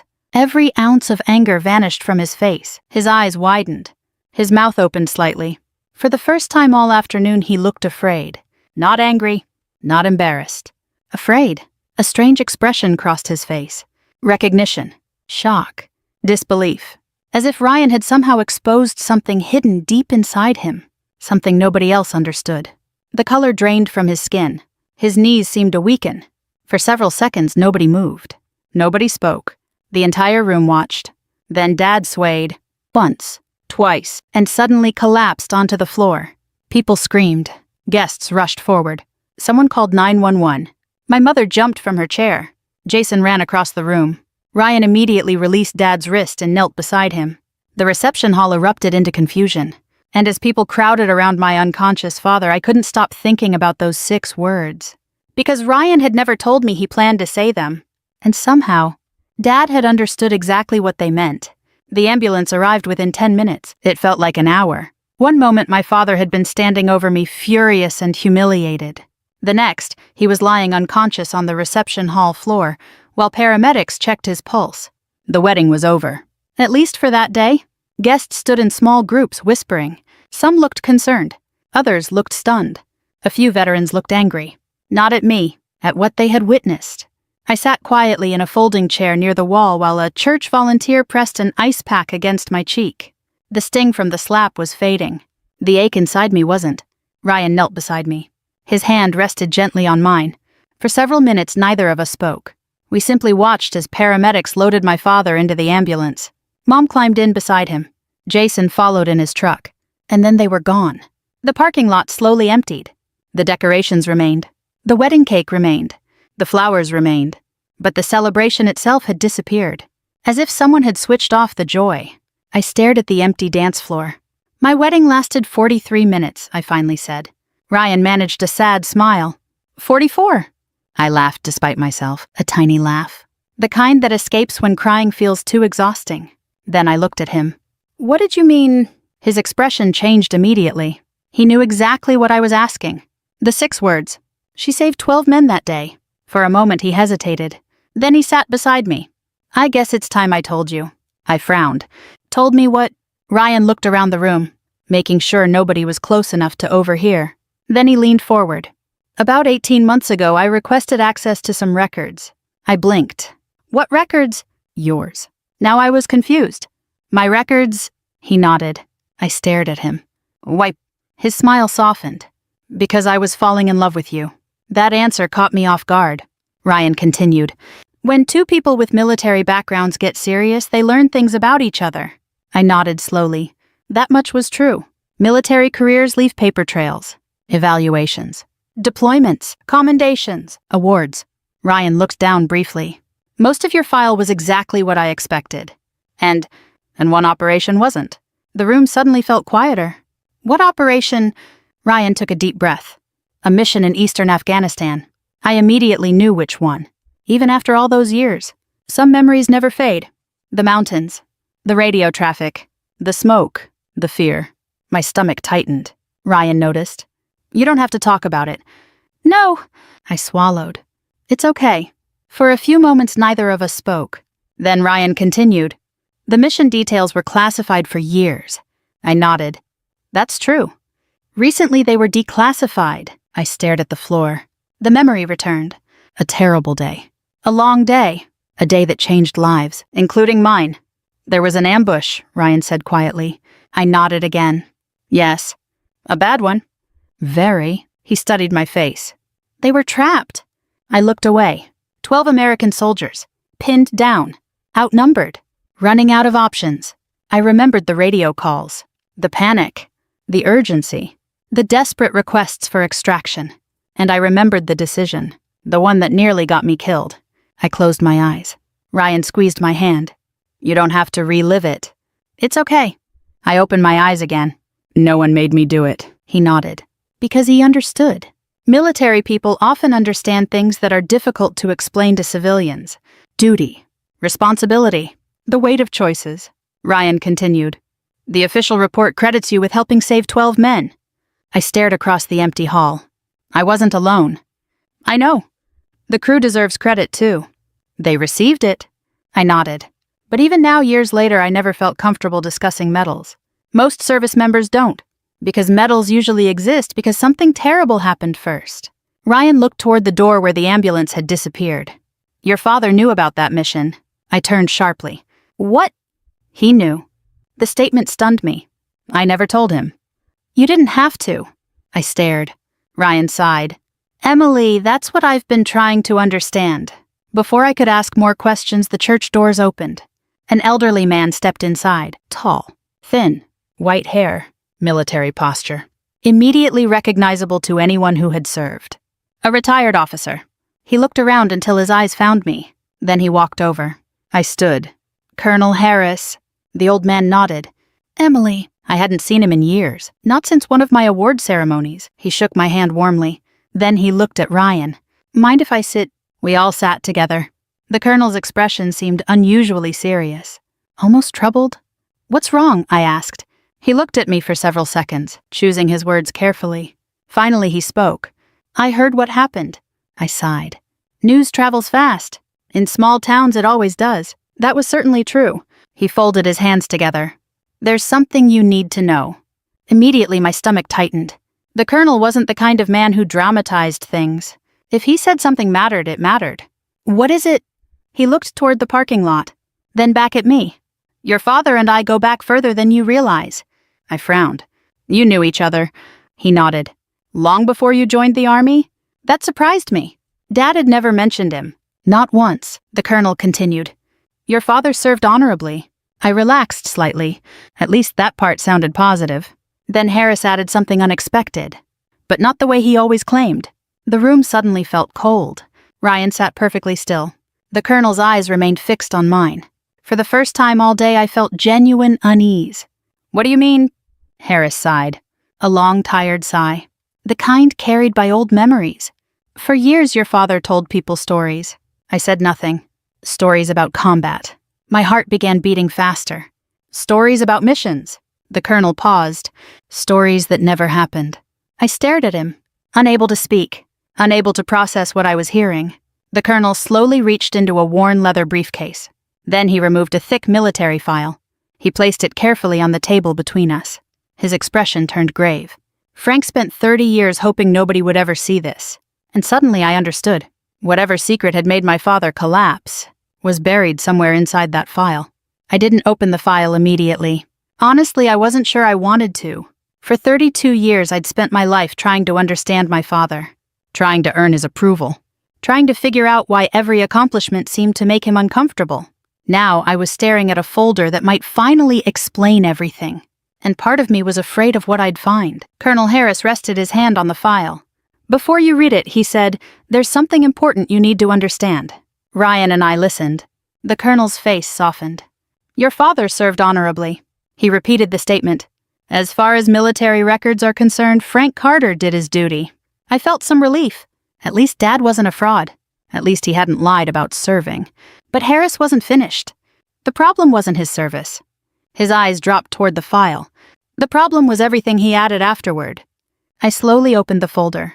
Inside were military records, performance reports, assignment histories, training documentation, official evaluations. The paperwork looked ordinary, almost boring. But as I continued reading, a pattern emerged. Dad had served stateside for most of his enlistment.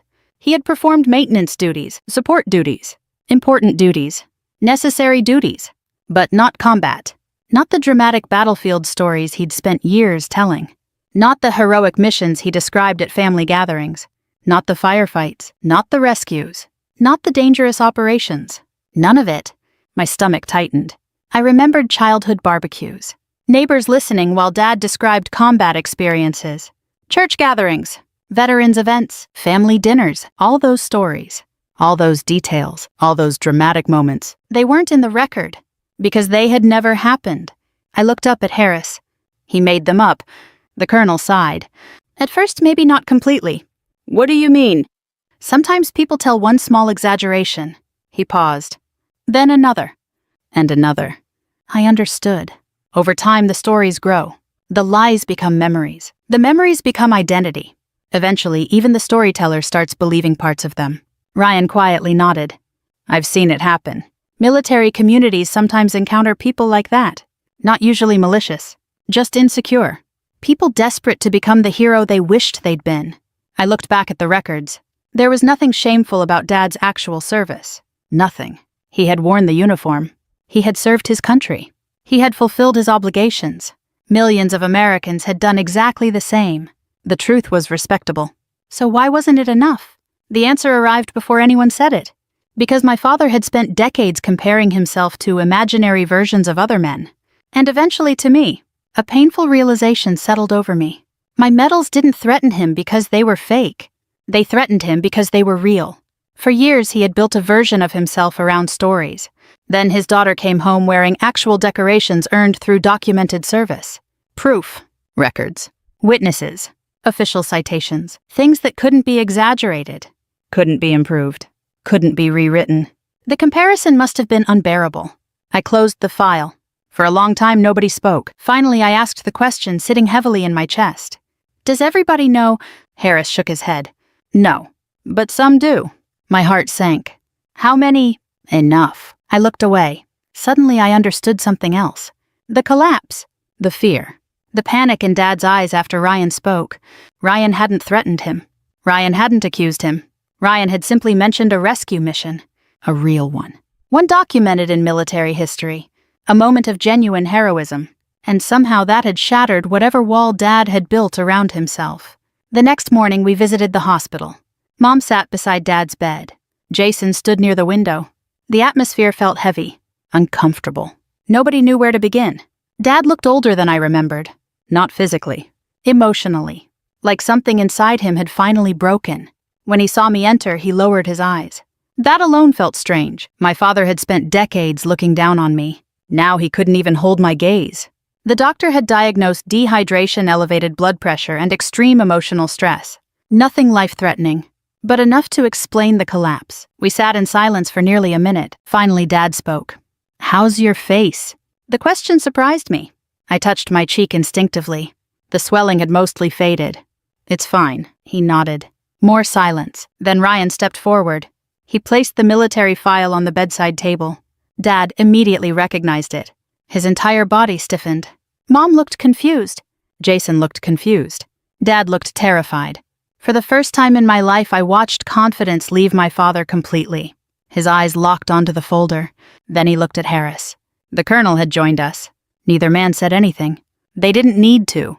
An entire conversation seemed to pass between them. Finally, Dad looked at me. The mask was gone. The arrogance. The anger. The superiority. Gone. Only shame remained. His voice cracked. "How much do you know?" I answered honestly. "Enough." The room grew very still. Mom looked between us nervously. "What is everybody talking about?" Nobody answered. Dad slowly covered his face with both hands. I had never seen him cry. Not once, not when relatives died. Not when businesses struggled. Not during funerals. Never. But when he lowered his hands, tears filled his eyes. I lied. Mom stared. "What?" Dad swallowed hard. I lied. The words barely escaped. Jason frowned. "About what?" Dad laughed bitterly. A broken laugh. The kind people make when they're ashamed of themselves. "About a lot of things." Nobody moved. Nobody interrupted. Years of secrets were finally reaching daylight. Dad looked directly at me. For the first time in my life, he seemed small. Not physically. Spiritually. Emotionally. A man stripped of the stories he'd hidden behind. Then he spoke the words I never expected to hear. "I was jealous of you." The room froze. Even Mom looked stunned. Dad continued. "You did everything I wanted people to think I did." I felt tears forming. Not because the statement felt victorious. Because it felt tragic. 30 years. 30 years of resentment. 30 years of cruelty. 30 years of missed opportunities. All because a father couldn't bear seeing his daughter become what he pretended to be. And then he said something that broke my heart. "I never hated your medals." His voice trembled. I hated what they reminded me about myself. Nobody spoke for several seconds after my father said those words. "I never hated your medals." His voice trembled. I hated what they reminded me about myself. The hospital room felt smaller somehow, like the walls had moved closer. For 32 years I'd imagined countless conversations with my father. Arguments, confrontations, moments where I finally told him exactly how much he'd hurt me. But I had never imagined this. I had never imagined seeing him broken. Not because I wanted revenge, because I honestly didn't think it was possible. Growing up, Frank Carter had always seemed larger than life. The man who could fix anything. The man who never admitted mistakes. The man who always had an answer. The man who never apologized. Now he looked like a stranger.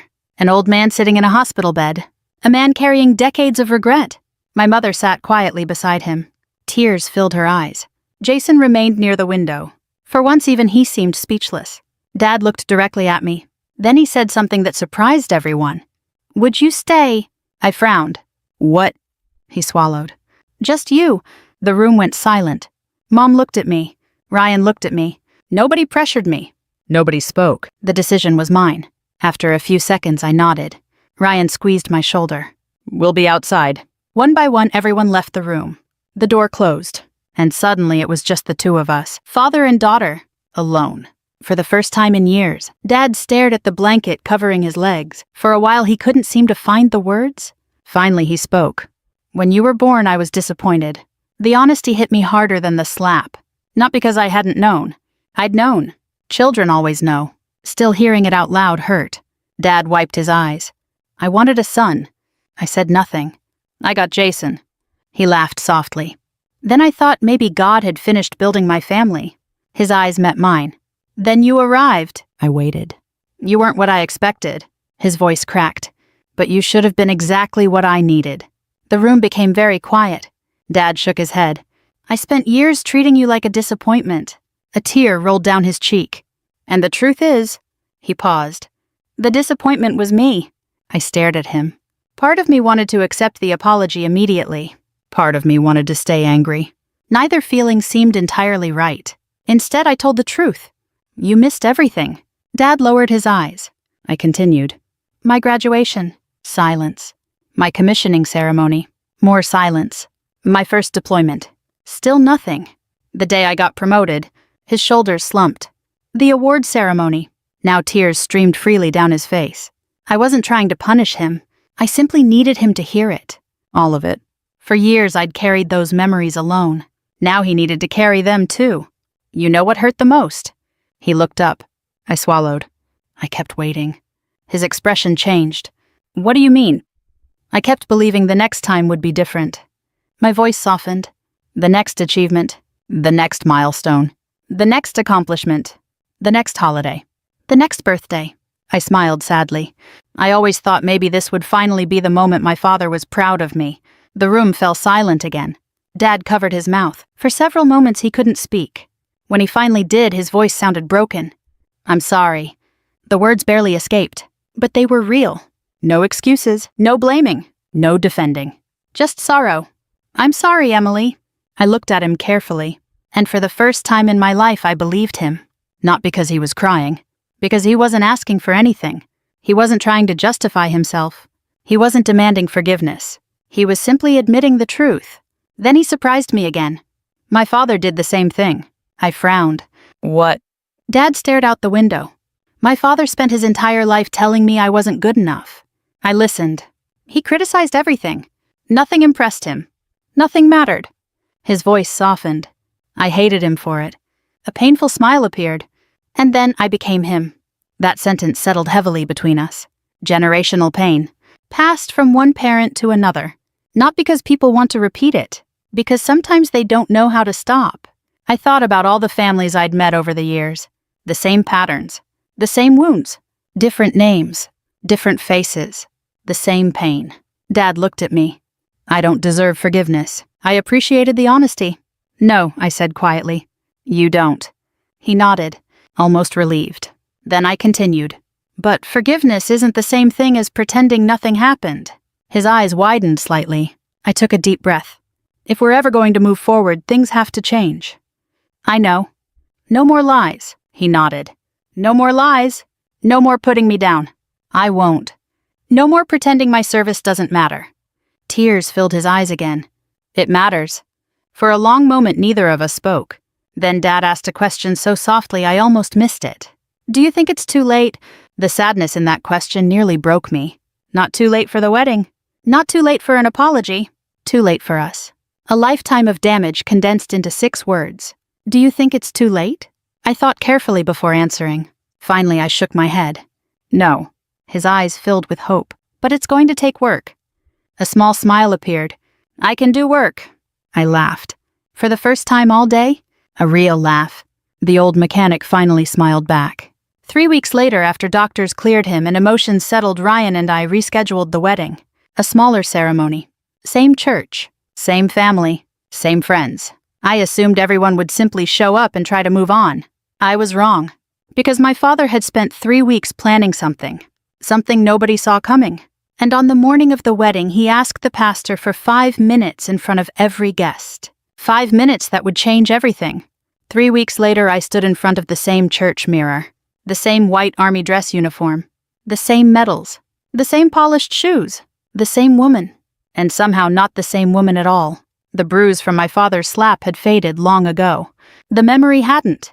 Maybe it never would. But something else had happened during those 3 weeks. For the first time in my life, my father had stopped pretending.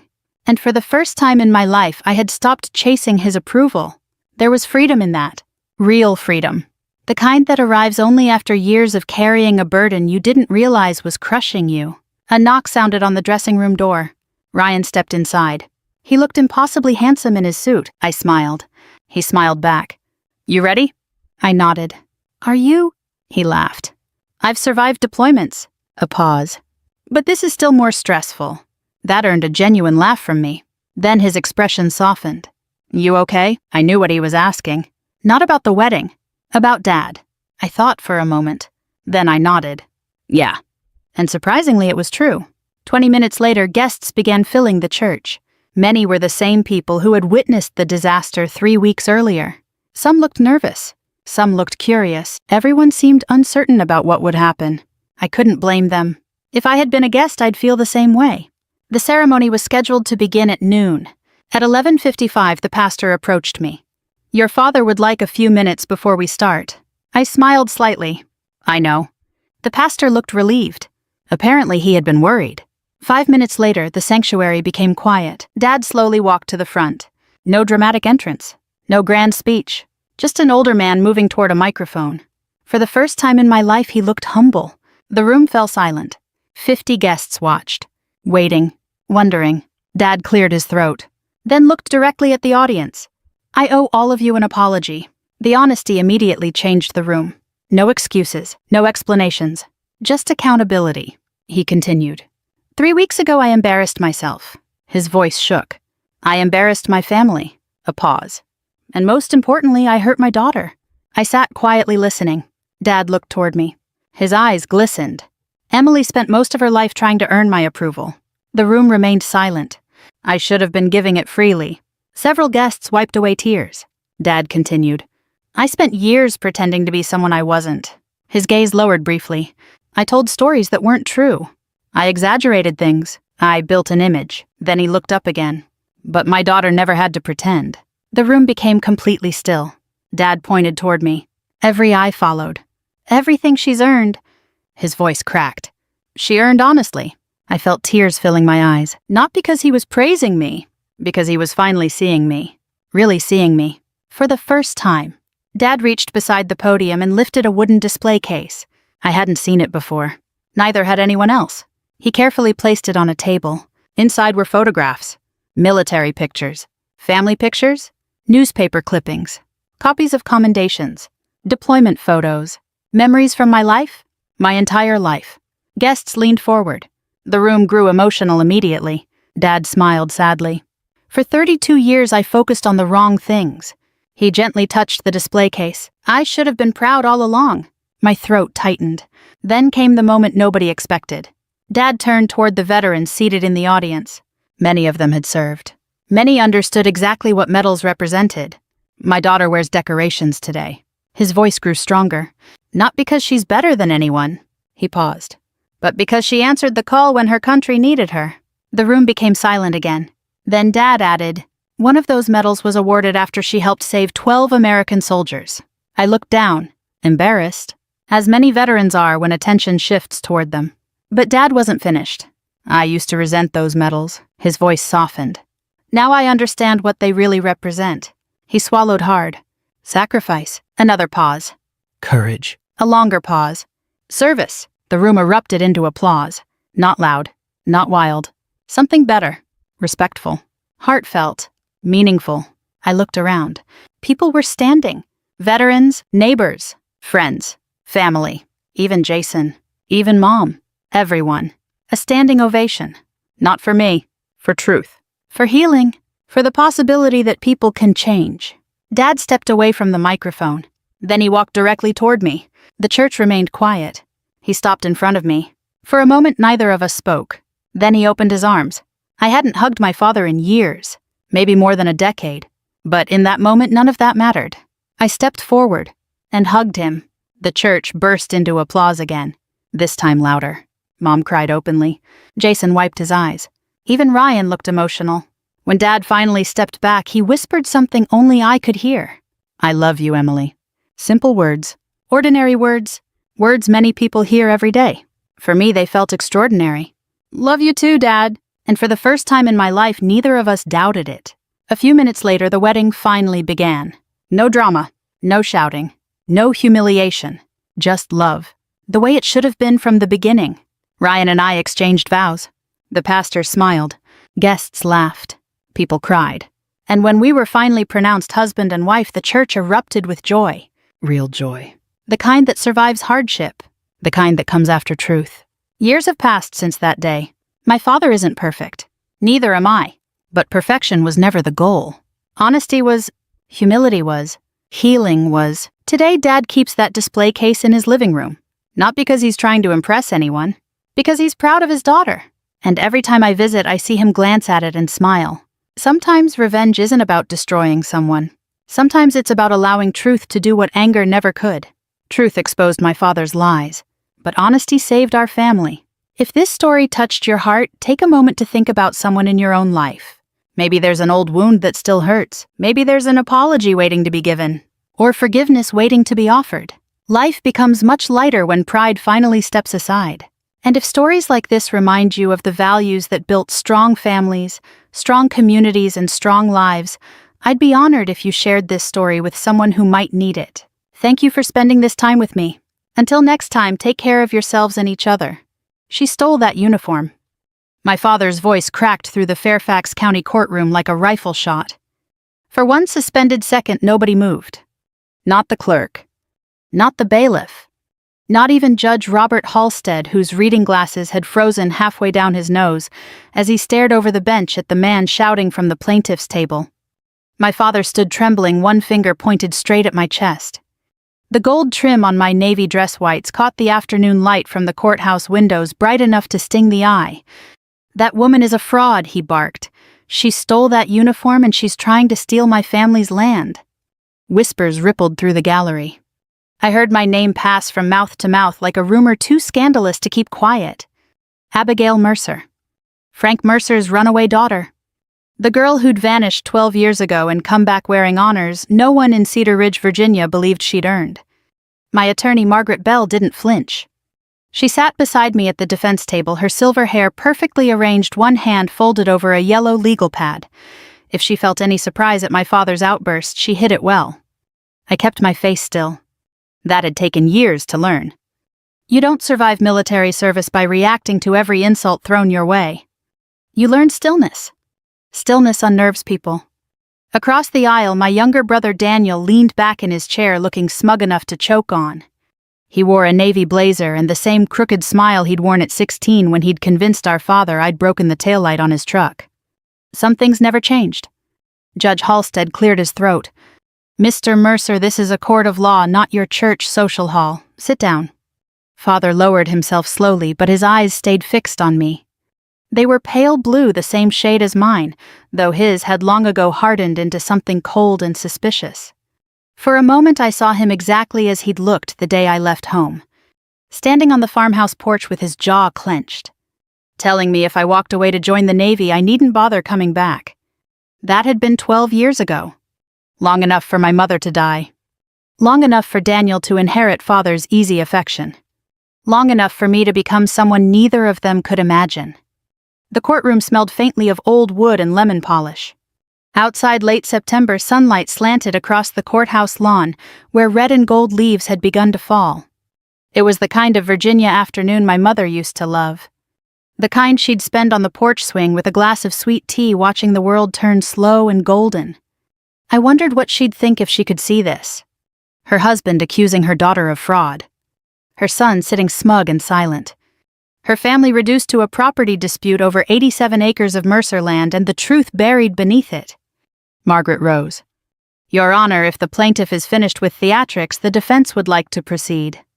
Judge Halstead gave a short nod. "Proceed." Margaret turned toward the bench. "Mrs. Eleanor Mercer amended her will 6 months before her death.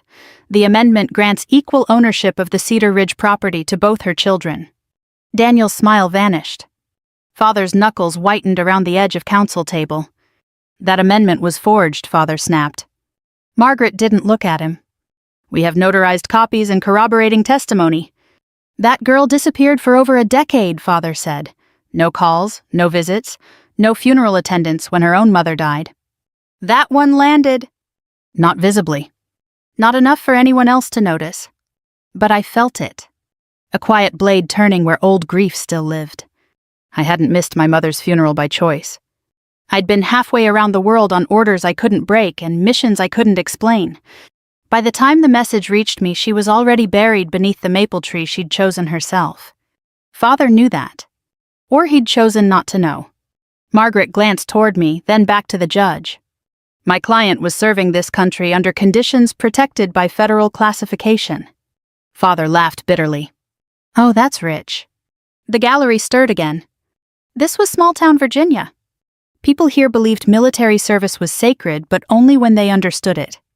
A woman gone 12 years who suddenly returned decorated and composed. That unsettled them. It didn't fit their understanding of how life worked. Judge Halstead folded his hands. "Mrs. Bell, unless you can provide documentation." The courtroom doors opened. Every head turned.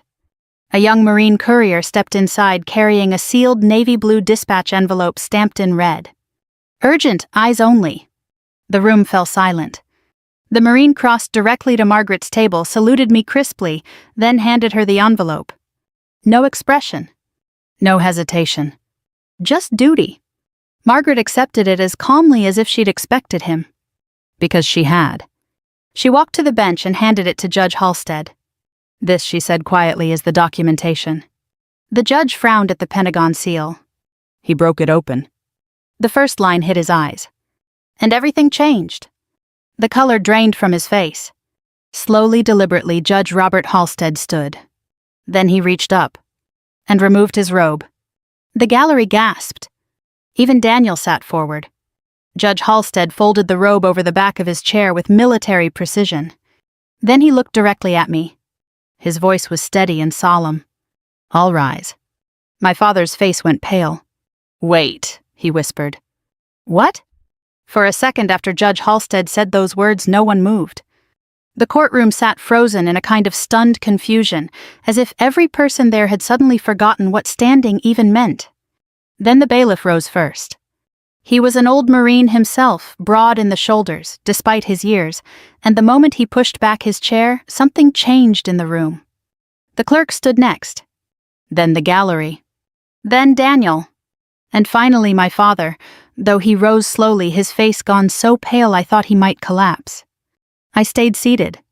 Judge Halstead looked at me not as a judge, not even as a fellow Virginian, but as one service member recognizing another. Then he gave the slightest nod. Only then did I stand. It lasted maybe 5 seconds.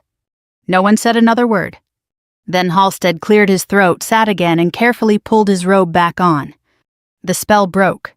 He looked older somehow. More human. His eyes settled on my father.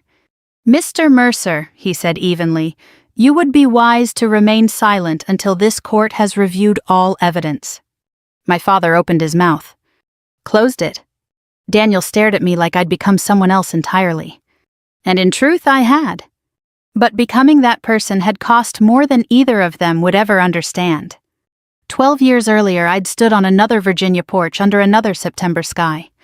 Back then, I was 23, angry enough to mistake anger for courage. The Mercer farm stretched behind me in rows of soybeans and fading pasture grass, all of it glowing gold in the late afternoon light. The kind of land men like my father believed could anchor a family forever. He stood in the doorway, arms crossed, his face carved from the same hard lines as the Blue Ridge foothills behind our property. "You walk down that driveway," he said, "don't expect to come back." My duffel bag sat at my feet. Inside was everything I owned. A few clothes. My acceptance papers for officer candidate school with the United States Navy.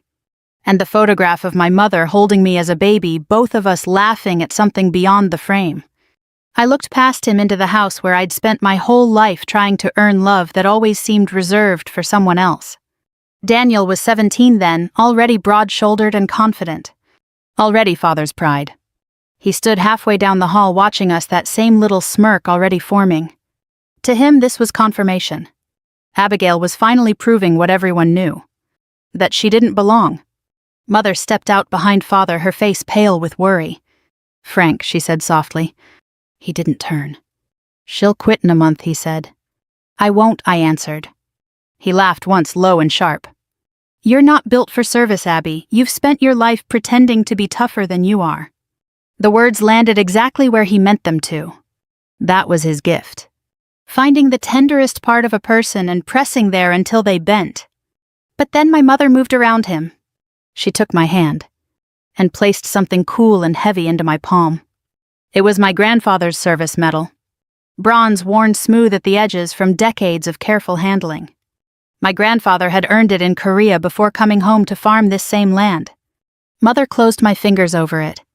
"You come from stronger people than fear wants you to remember," she said. I nearly cried right there. Not because of father. Because of her. Because she believed in me with a certainty I had never managed to give myself. I left 10 minutes later. Father didn't say goodbye. Daniel didn't wave. Mother stood at the porch rail until my bus disappeared down Cedar Ridge Road. That was the last time I saw her alive. Officer candidate school stripped away every softness I had. The first 6 weeks nearly broke me. Sleep deprivation. Physical punishment. Constant correction. The humiliation of learning that determination alone doesn't make you exceptional. I failed navigation drills twice. Collapsed during a forced march. Got screamed at by instructors who looked at me like I was proof some experiment had gone wrong. More than once I sat on my bunk after lights out and thought about quitting. And every time I heard my father's voice, "You'll wash out in a month." So I stayed. Not out of patriotism at first. Not even pride. Spite. Pure stubborn Mercer spite. Funny what keeps you alive long enough to become something better. Eventually that bitterness burned itself clean. Discipline replaced it. Then confidence. Then purpose. Years later, assignment to Naval Special Warfare Intelligence Support changed everything. The work was classified. The stakes were real. The missions invisible. No medals pinned publicly. No applause. Just responsibility heavy enough to reshape a life. And because secrecy was part of survival, home became impossible. Calls were rare. Letters censored. Visits non-existent. Mother understood. She always understood. Which made what happened next unbearable. I learned she'd died from Margaret Bell nearly 6 weeks after the funeral. A cerebral aneurysm. Quick, they said. No suffering. As if that helped. As if grief measures mercy by minutes. Margaret mailed me Mother's final voicemail. I listened to it alone in government housing in Norfolk at 2 a.m. Her voice was faint but steady. Abby, if you hear this, then I'm already gone. I need you to know your father is wrong about many things, but especially about you. One day he'll know exactly who you are, and when that day comes, be kinder than he deserves. I played it 12 times. Then I cried harder than I had since childhood. Back in the courtroom, my hands rested steady on the defense table. But inside, that old ache had returned. Not sharp anymore, just deep. The kind grief becomes when enough years smooth its edges. Judge Halstead looked down at the dispatch again, then back at my father. And for the first time since this trial began, I saw uncertainty enter Frank Mercer's face. He didn't know what was written there, but somewhere deep down he already feared the truth. And fear had always been the one thing my father could never hide. Fear has a way of changing a man's face. You don't notice it at first. It hides in little things, the stiffening of the jaw, the restless tapping of fingers, the way the eyes stop meeting yours and begin darting toward exits. That was what I saw now in my father's face, as Judge Halstead folded the Pentagon dispatch and set it carefully on the bench. Frank Mercer had spent his entire life convincing people he was the steadiest man in Cedar Ridge. The man who never panicked. The man who always knew the right answer. The man who built Mercer Agricultural Supply from a 2-room hardware store into the county's largest distributor of seed and fertilizer. People trusted men like that. Respected them. Sometimes even feared disappointing them. I had spent most of my childhood chasing his approval the way some children chase sunlight, certain, if I could only reach far enough it would finally warm me. But fear had found him now. And it looked strangely familiar. Because I had worn that same expression once. Judge Halstead adjusted his glasses. This court will recess for 15 minutes while I review these materials in chambers. His gavel came down sharply. The room erupted at once. Voices rose. Chairs scraped. People leaned together, whispering. Small-town gossip moved fast, and what had just happened would feed Cedar Ridge for months. Margaret touched my arm. Come with me. We slipped through the side door into a narrow consultation room with paneled walls and a single humming fluorescent light overhead. It smelled faintly of old paper and furniture polish. Margaret closed the door behind us and let out a long breath. Well, she said that certainly landed. I looked at her. She gave a rare smile. At 72, Margaret Bell had spent 40 years practicing law in Virginia and had stared down enough judges, bankers, and self-important local men to qualify as a regional natural disaster. Nothing rattled her. Not even today. You knew exactly what was in that dispatch, I said. She sat at the small table and folded her hands.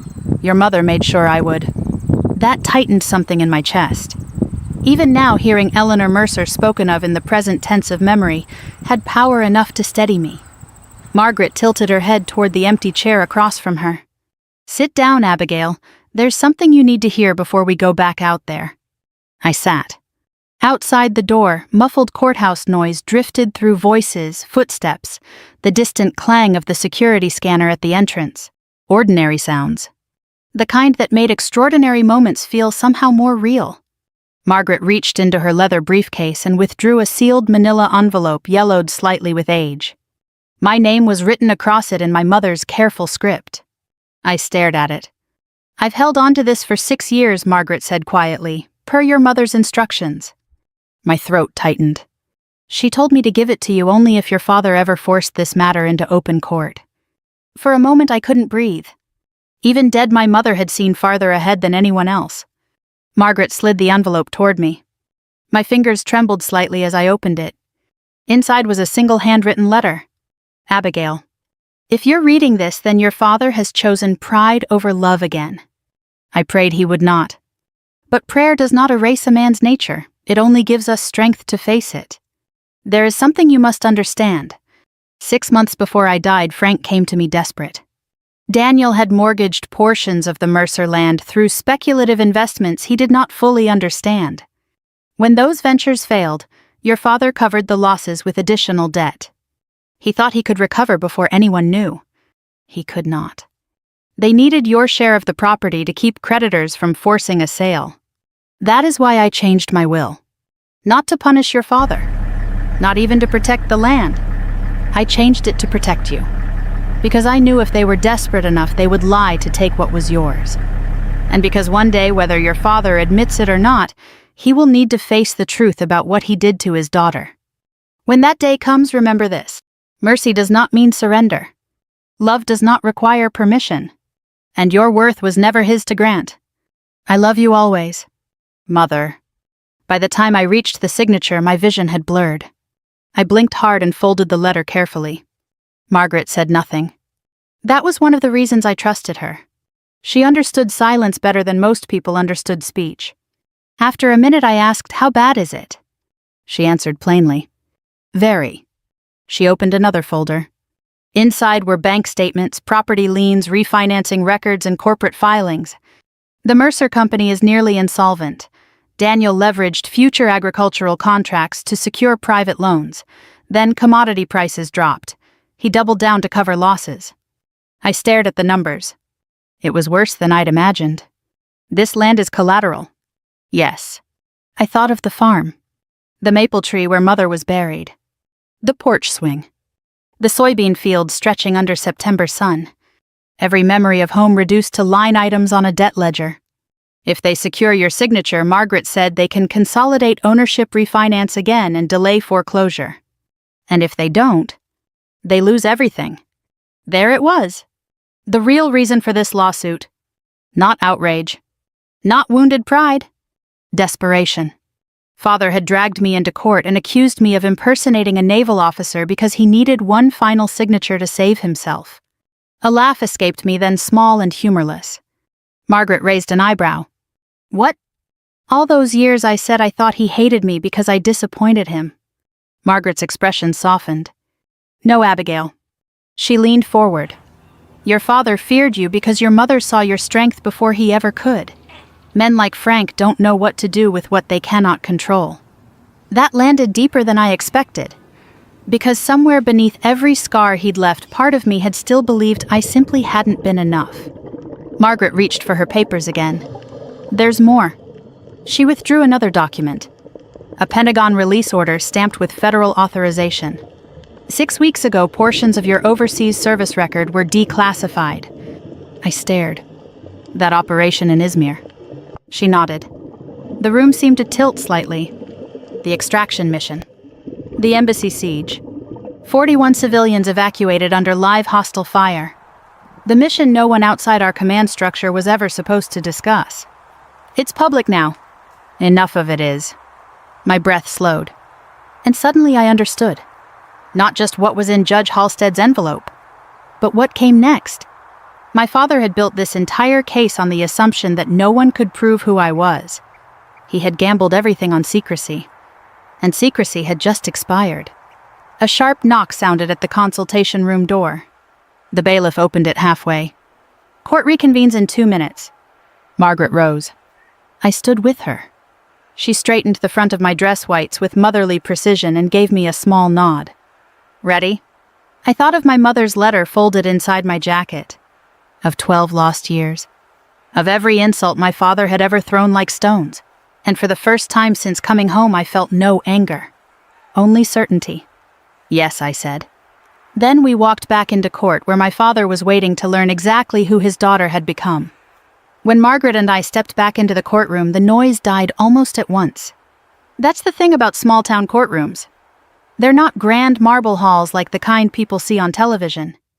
Fairfax County's Civil Division sat inside a brick building that had once housed the post office, and the room itself was plain enough oak benches polished by decades of nervous hands, fluorescent lights humming overhead, a state flag standing slightly crooked behind the bench. But when something unusual happened there, the whole place seemed to know. And what had happened 15 minutes earlier was the sort of thing Cedar Ridge would talk about for the next 50 years. The gallery had grown during recess. Word had spread. A few local attorneys stood along the back wall pretending they had business nearby. Mrs. Chandler from the diner sat near the aisle, clutching her purse like she was attending Sunday service. Old Sheriff Collins had appeared too, his weathered face unreadable beneath his white mustache. Everyone had come to see what happened next. My father sat rigid at the plaintiff's table. He looked smaller somehow. Not physically, Frank Mercer had always carried himself like a man who expected rooms to part for him, but the certainty had gone out of him. Beside him, Daniel kept adjusting his tie with jerky little motions. His confidence had cracked. He was trying not to show it. Neither of them looked at me. That alone told me enough. Judge Halstead entered through the side door and took his seat without expression. The bailiff called the room to order. Then silence settled. The kind of silence that presses against your eardrums. Halstead folded his hands and looked first at my father, then at me. His face gave nothing away. But his eyes had changed. There was recognition there now. And something heavier. Respect, perhaps. Or memory. He cleared his throat. This court has reviewed documentation submitted under federal authority by the United States Department of Defense. No one moved.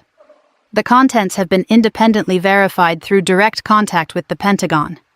A murmur passed through the room before the bailiff barked, "Order." Judge Halstead continued. The plaintiff's claim that Abigail Mercer fraudulently impersonated a commissioned naval officer is categorically false. My father's shoulders stiffened.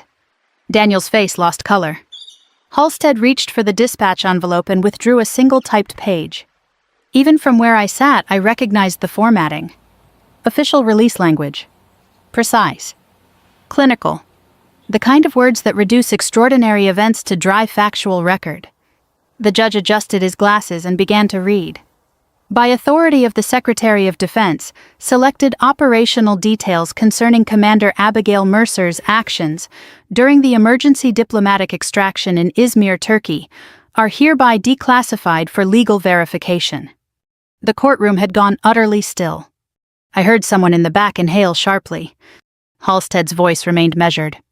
On March 14, 2020, Commander Mercer assumed field command after the incapacitation of senior leadership during hostile engagement at the United States Diplomatic Annex. Daniel blinked rapidly. My father stared as if he'd stopped understanding English. The judge continued. Commander Mercer directed evacuation protocols under active hostile fire, resulting in the successful extraction of 41 American personnel and Allied civilians. Her actions prevented catastrophic loss of life. No one whispered now. No one shifted. It felt as if the room itself had stopped breathing. The words carried me backward whether I wanted them to or not. Izmir had smelled of smoke and concrete dust. The annex alarms had screamed so loudly they became part of the air. Lieutenant Grayson was bleeding out against the communications wall. Commander Patel had gone down 30 seconds earlier. And suddenly command was mine. Not because I wanted it. Not because I was ready. Because everyone else was dead unconscious or trapped.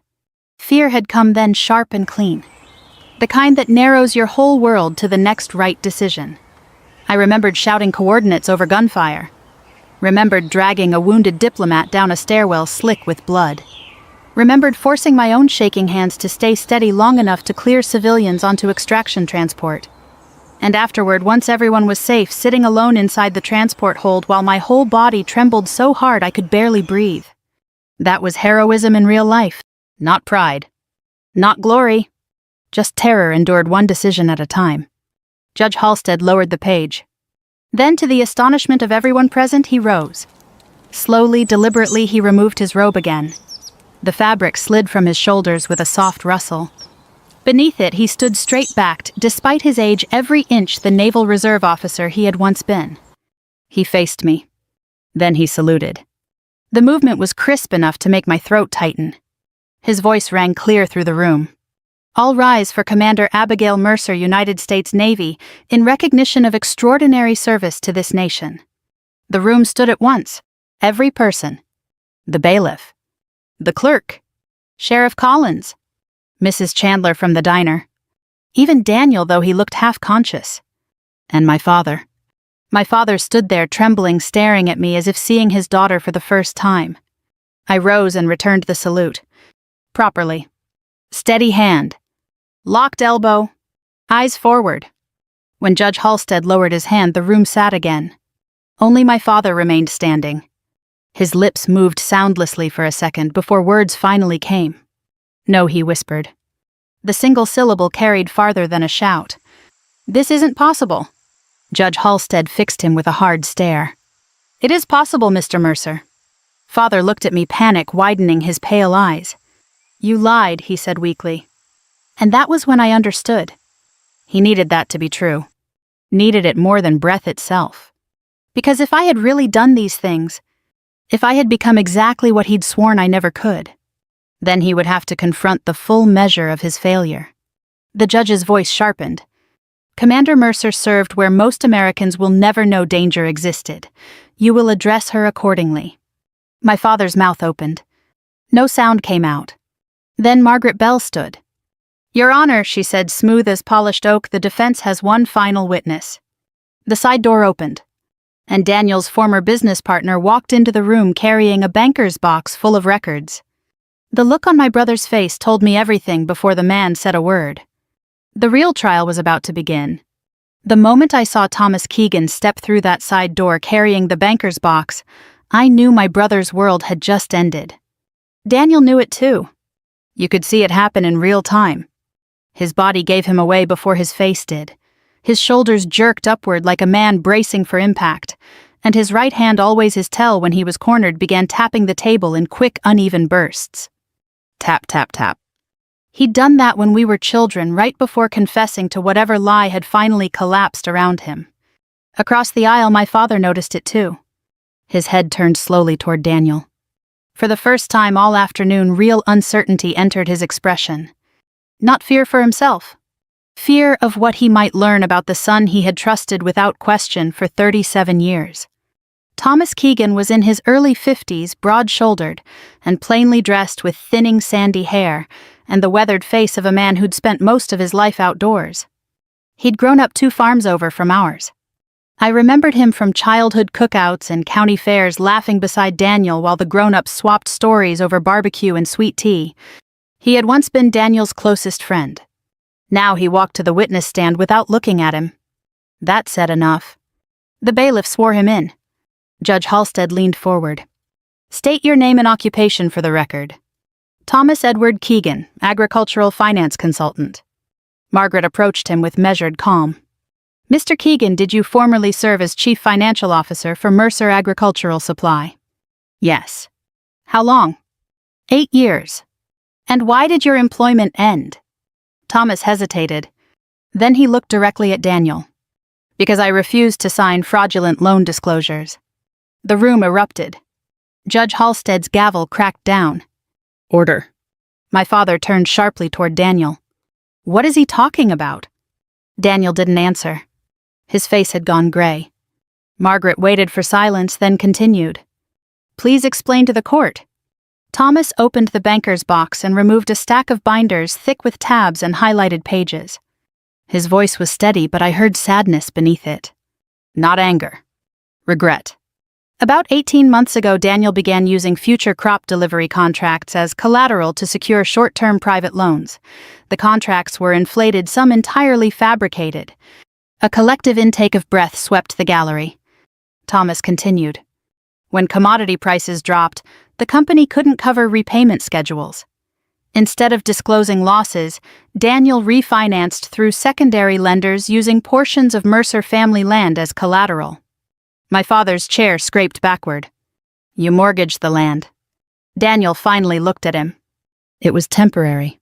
Frank's face went white. How much? Daniel swallowed. 4.8 million. The number hit the room like a blast wave.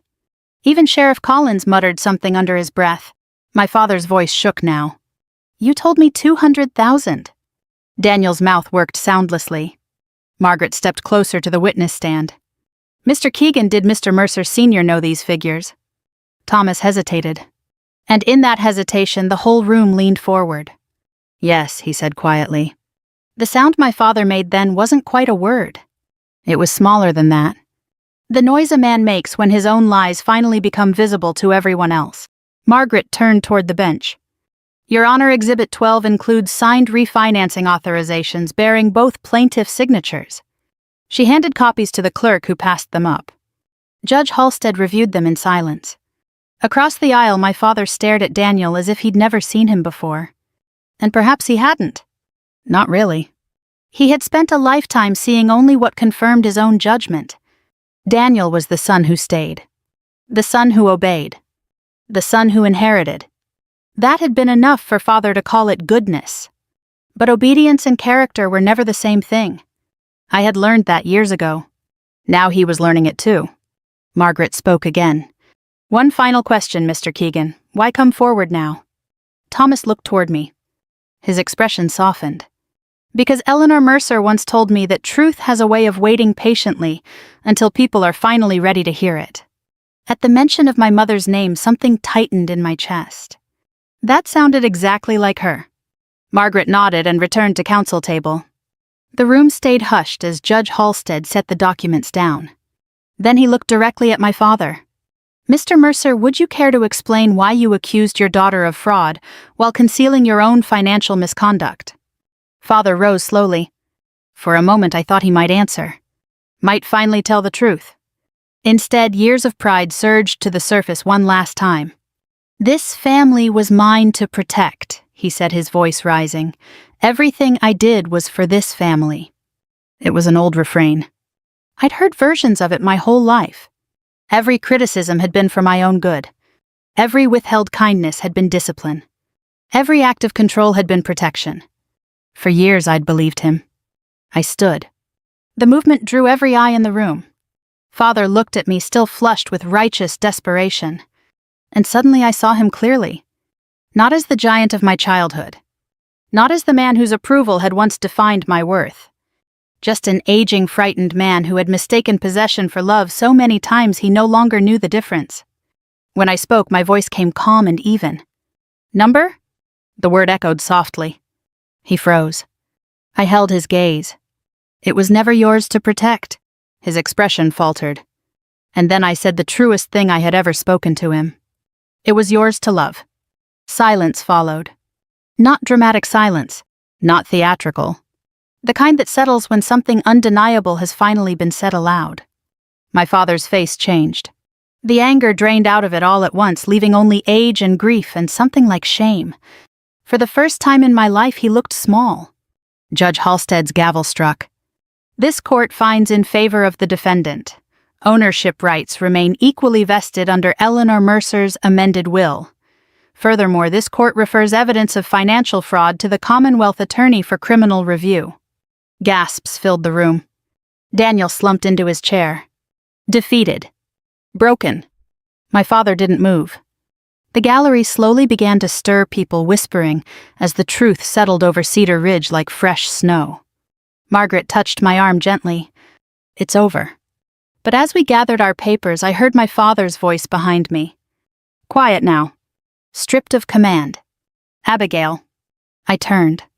His pale blue eyes, my own eyes reflected decades older, met mine. Please, he said. Can we talk? And for the first time in my life, he sounded like a man asking instead of demanding. I looked at him for a long moment. Then I nodded once. Outside, beyond the courthouse windows, the September sun was already beginning to set. By the time we reached the farm, the last of the daylight had gone soft and copper-colored across the fields. Virginia sunsets always did that in early fall. They didn't disappear all at once the way they did farther south. They lingered, fading slowly over the Blue Ridge, as if reluctant to leave. I had forgotten that. Forgotten how the land itself seemed to exhale at dusk. The courthouse crowd had long since scattered. Margaret had driven back toward town after pressing my hand and telling me to call if I needed anything. Daniel had left with his attorney without saying a word. That left only my father and me. He drove separately, his old black Ford pickup rattling slightly the way it always had. I followed behind in my rental sedan, watching the familiar roads unwind beneath the headlights. Past Miller's feed store. Past the white-steepled Baptist church where Mother had sung alto every Sunday for 20 years. Past the weathered sign that read, "Welcome to Cedar Ridge Population 2814. Nothing had changed. And yet everything had. When we turned into the long gravel drive of the Mercer farm, something inside me tightened. The farmhouse stood exactly as memory had preserved it. White clapboard siding, wide front porch, green shutters beginning to peel at the edges. The porch swing still hung from its chains near the far rail. Mother's swing. A single lamp glowed inside the front window, casting warm gold across the darkening yard. For one aching second, I could almost believe she'd step through the screen door with 2 glasses of sweet tea and smile as if no time had passed at all. Instead, my father climbed stiffly from his truck and stood waiting beneath the porch light. He looked older here. Smaller. Court had stripped something from him and home had not yet given it back. Neither of us spoke as we climbed the steps. The boards creaked beneath our feet exactly as they had when I was 10 years old, sneaking outside after bedtime to watch thunderstorms roll across the valley. Father sat carefully on the porch swing. He gestured toward the rocking chair beside it. I sat. The quiet stretched between us. Crickets hummed from the fields. A dog barked faintly somewhere down Cedar Ridge Road. Inside the house, the grandfather clock ticked through the open screen door. Ordinary sounds. The kind that make truth harder to avoid. Finally, my father spoke. "She always believed in you." His voice sounded rough, as though it hadn't been used in years for anything honest. I looked out at the darkening fields. "Yes." He nodded once. "She used to tell me I was blind where you were concerned." A dry laugh escaped him. "Turns out she was right." I said nothing. Some silences are invitations. Others are mirrors. This one was both. He leaned forward, elbows on his knees, his broad hands clasped loosely. Those hands had built this porch, fixed our tractors, lifted hay bales and fence posts and all the practical burdens of a farming life. They had also pointed at me in judgment more times than I could count. Age had thickened the knuckles and raised blue veins beneath the skin. For the first time they looked fragile. "When you were little," he said quietly, "you followed me everywhere." The memory surprised me. I hadn't thought of it in years. Him repairing fences while I trailed behind carrying nails too big for my hands. Watching him work with fierce admiration. Certain my father could fix anything. He gave a faint, humorless smile. "You wanted to learn everything, engines, wiring, bookkeeping, didn't matter what it was." His eyes stayed on the porch boards. "And every time I looked at you, I saw how much like Eleanor you were." That caught me off guard. I turned toward him. He kept speaking slower now. She had that same look, like she could already see a better world than the one standing in front of her. His throat tightened visibly. "I loved your mother more than I knew how to say, and somewhere along the way I started resenting anything that reminded me she saw farther than I did." The words landed softly, but their truth hit hard. He rubbed one hand across his mouth. "When you talked about service, about leaving Cedar Ridge, I heard her voice in yours, and I knew if you left you'd prove something I'd spent my whole life refusing to admit." "What?" He looked at me then. Straight on. That this land wasn't enough. I let that settle. Then I shook my head. "You never understood her." Pain flickered across his face. "No," he said. "I didn't." The honesty in it startled me more than any apology could have. For years I'd imagined this conversation. Imagined rage. Vindication. 1,000 sharp words finally returned. But sitting here now looking at the man age had hollowed and pride had diminished. Anger felt strangely unnecessary. Not because what he'd done was small, because it was already finished. The damage had long since shaped us both. Nothing I said tonight could deepen it or erase it. He drew a shaky breath. "I was wrong about who you were, Abigail." There it was. Simple. Unadorned. No excuses attached. No conditions. Just truth. His pale eyes glistened in the porch light. The sight unsettled me more than if he'd shouted. Frank Mercer did not cry. Not when his own father died. Not when drought nearly took the farm in '94. Not even at Mother's funeral, from what people told me. And yet now tears stood unshed in his eyes, because he had finally seen his daughter clearly and understood what it had cost to wait this long. "I'm sorry," he said. The words came out uneven, like something long rusted finally forced into motion. I believed him. That was the strange part. Not because apology erased anything. It didn't. But because for the first time in his life he was speaking without armor. I sat very still. Then I said the only honest thing I had. "I can't give you what you want tonight." His face fell slightly, though he nodded. "I know. I'm not ready to forgive all of it." "You shouldn't be." The answer surprised us both. A sad little smile touched his mouth. Lord knows I haven't earned that. And somehow hearing him say it loosened something deep inside me. Not forgiveness. Not yet. Something quieter. Release. The need to keep carrying this hurt like proof of what had happened. I exhaled slowly, then reached into my jacket and placed Mother's letter in his lap. He stared at the familiar handwriting and went perfectly still. "She knew," I said. He nodded once, unable to speak. I rose from the rocking chair. The night had deepened fully around us now. Stars were beginning to gather over the fields. "I'm going to visit her in the morning." He looked up. "Would you tell her for me?"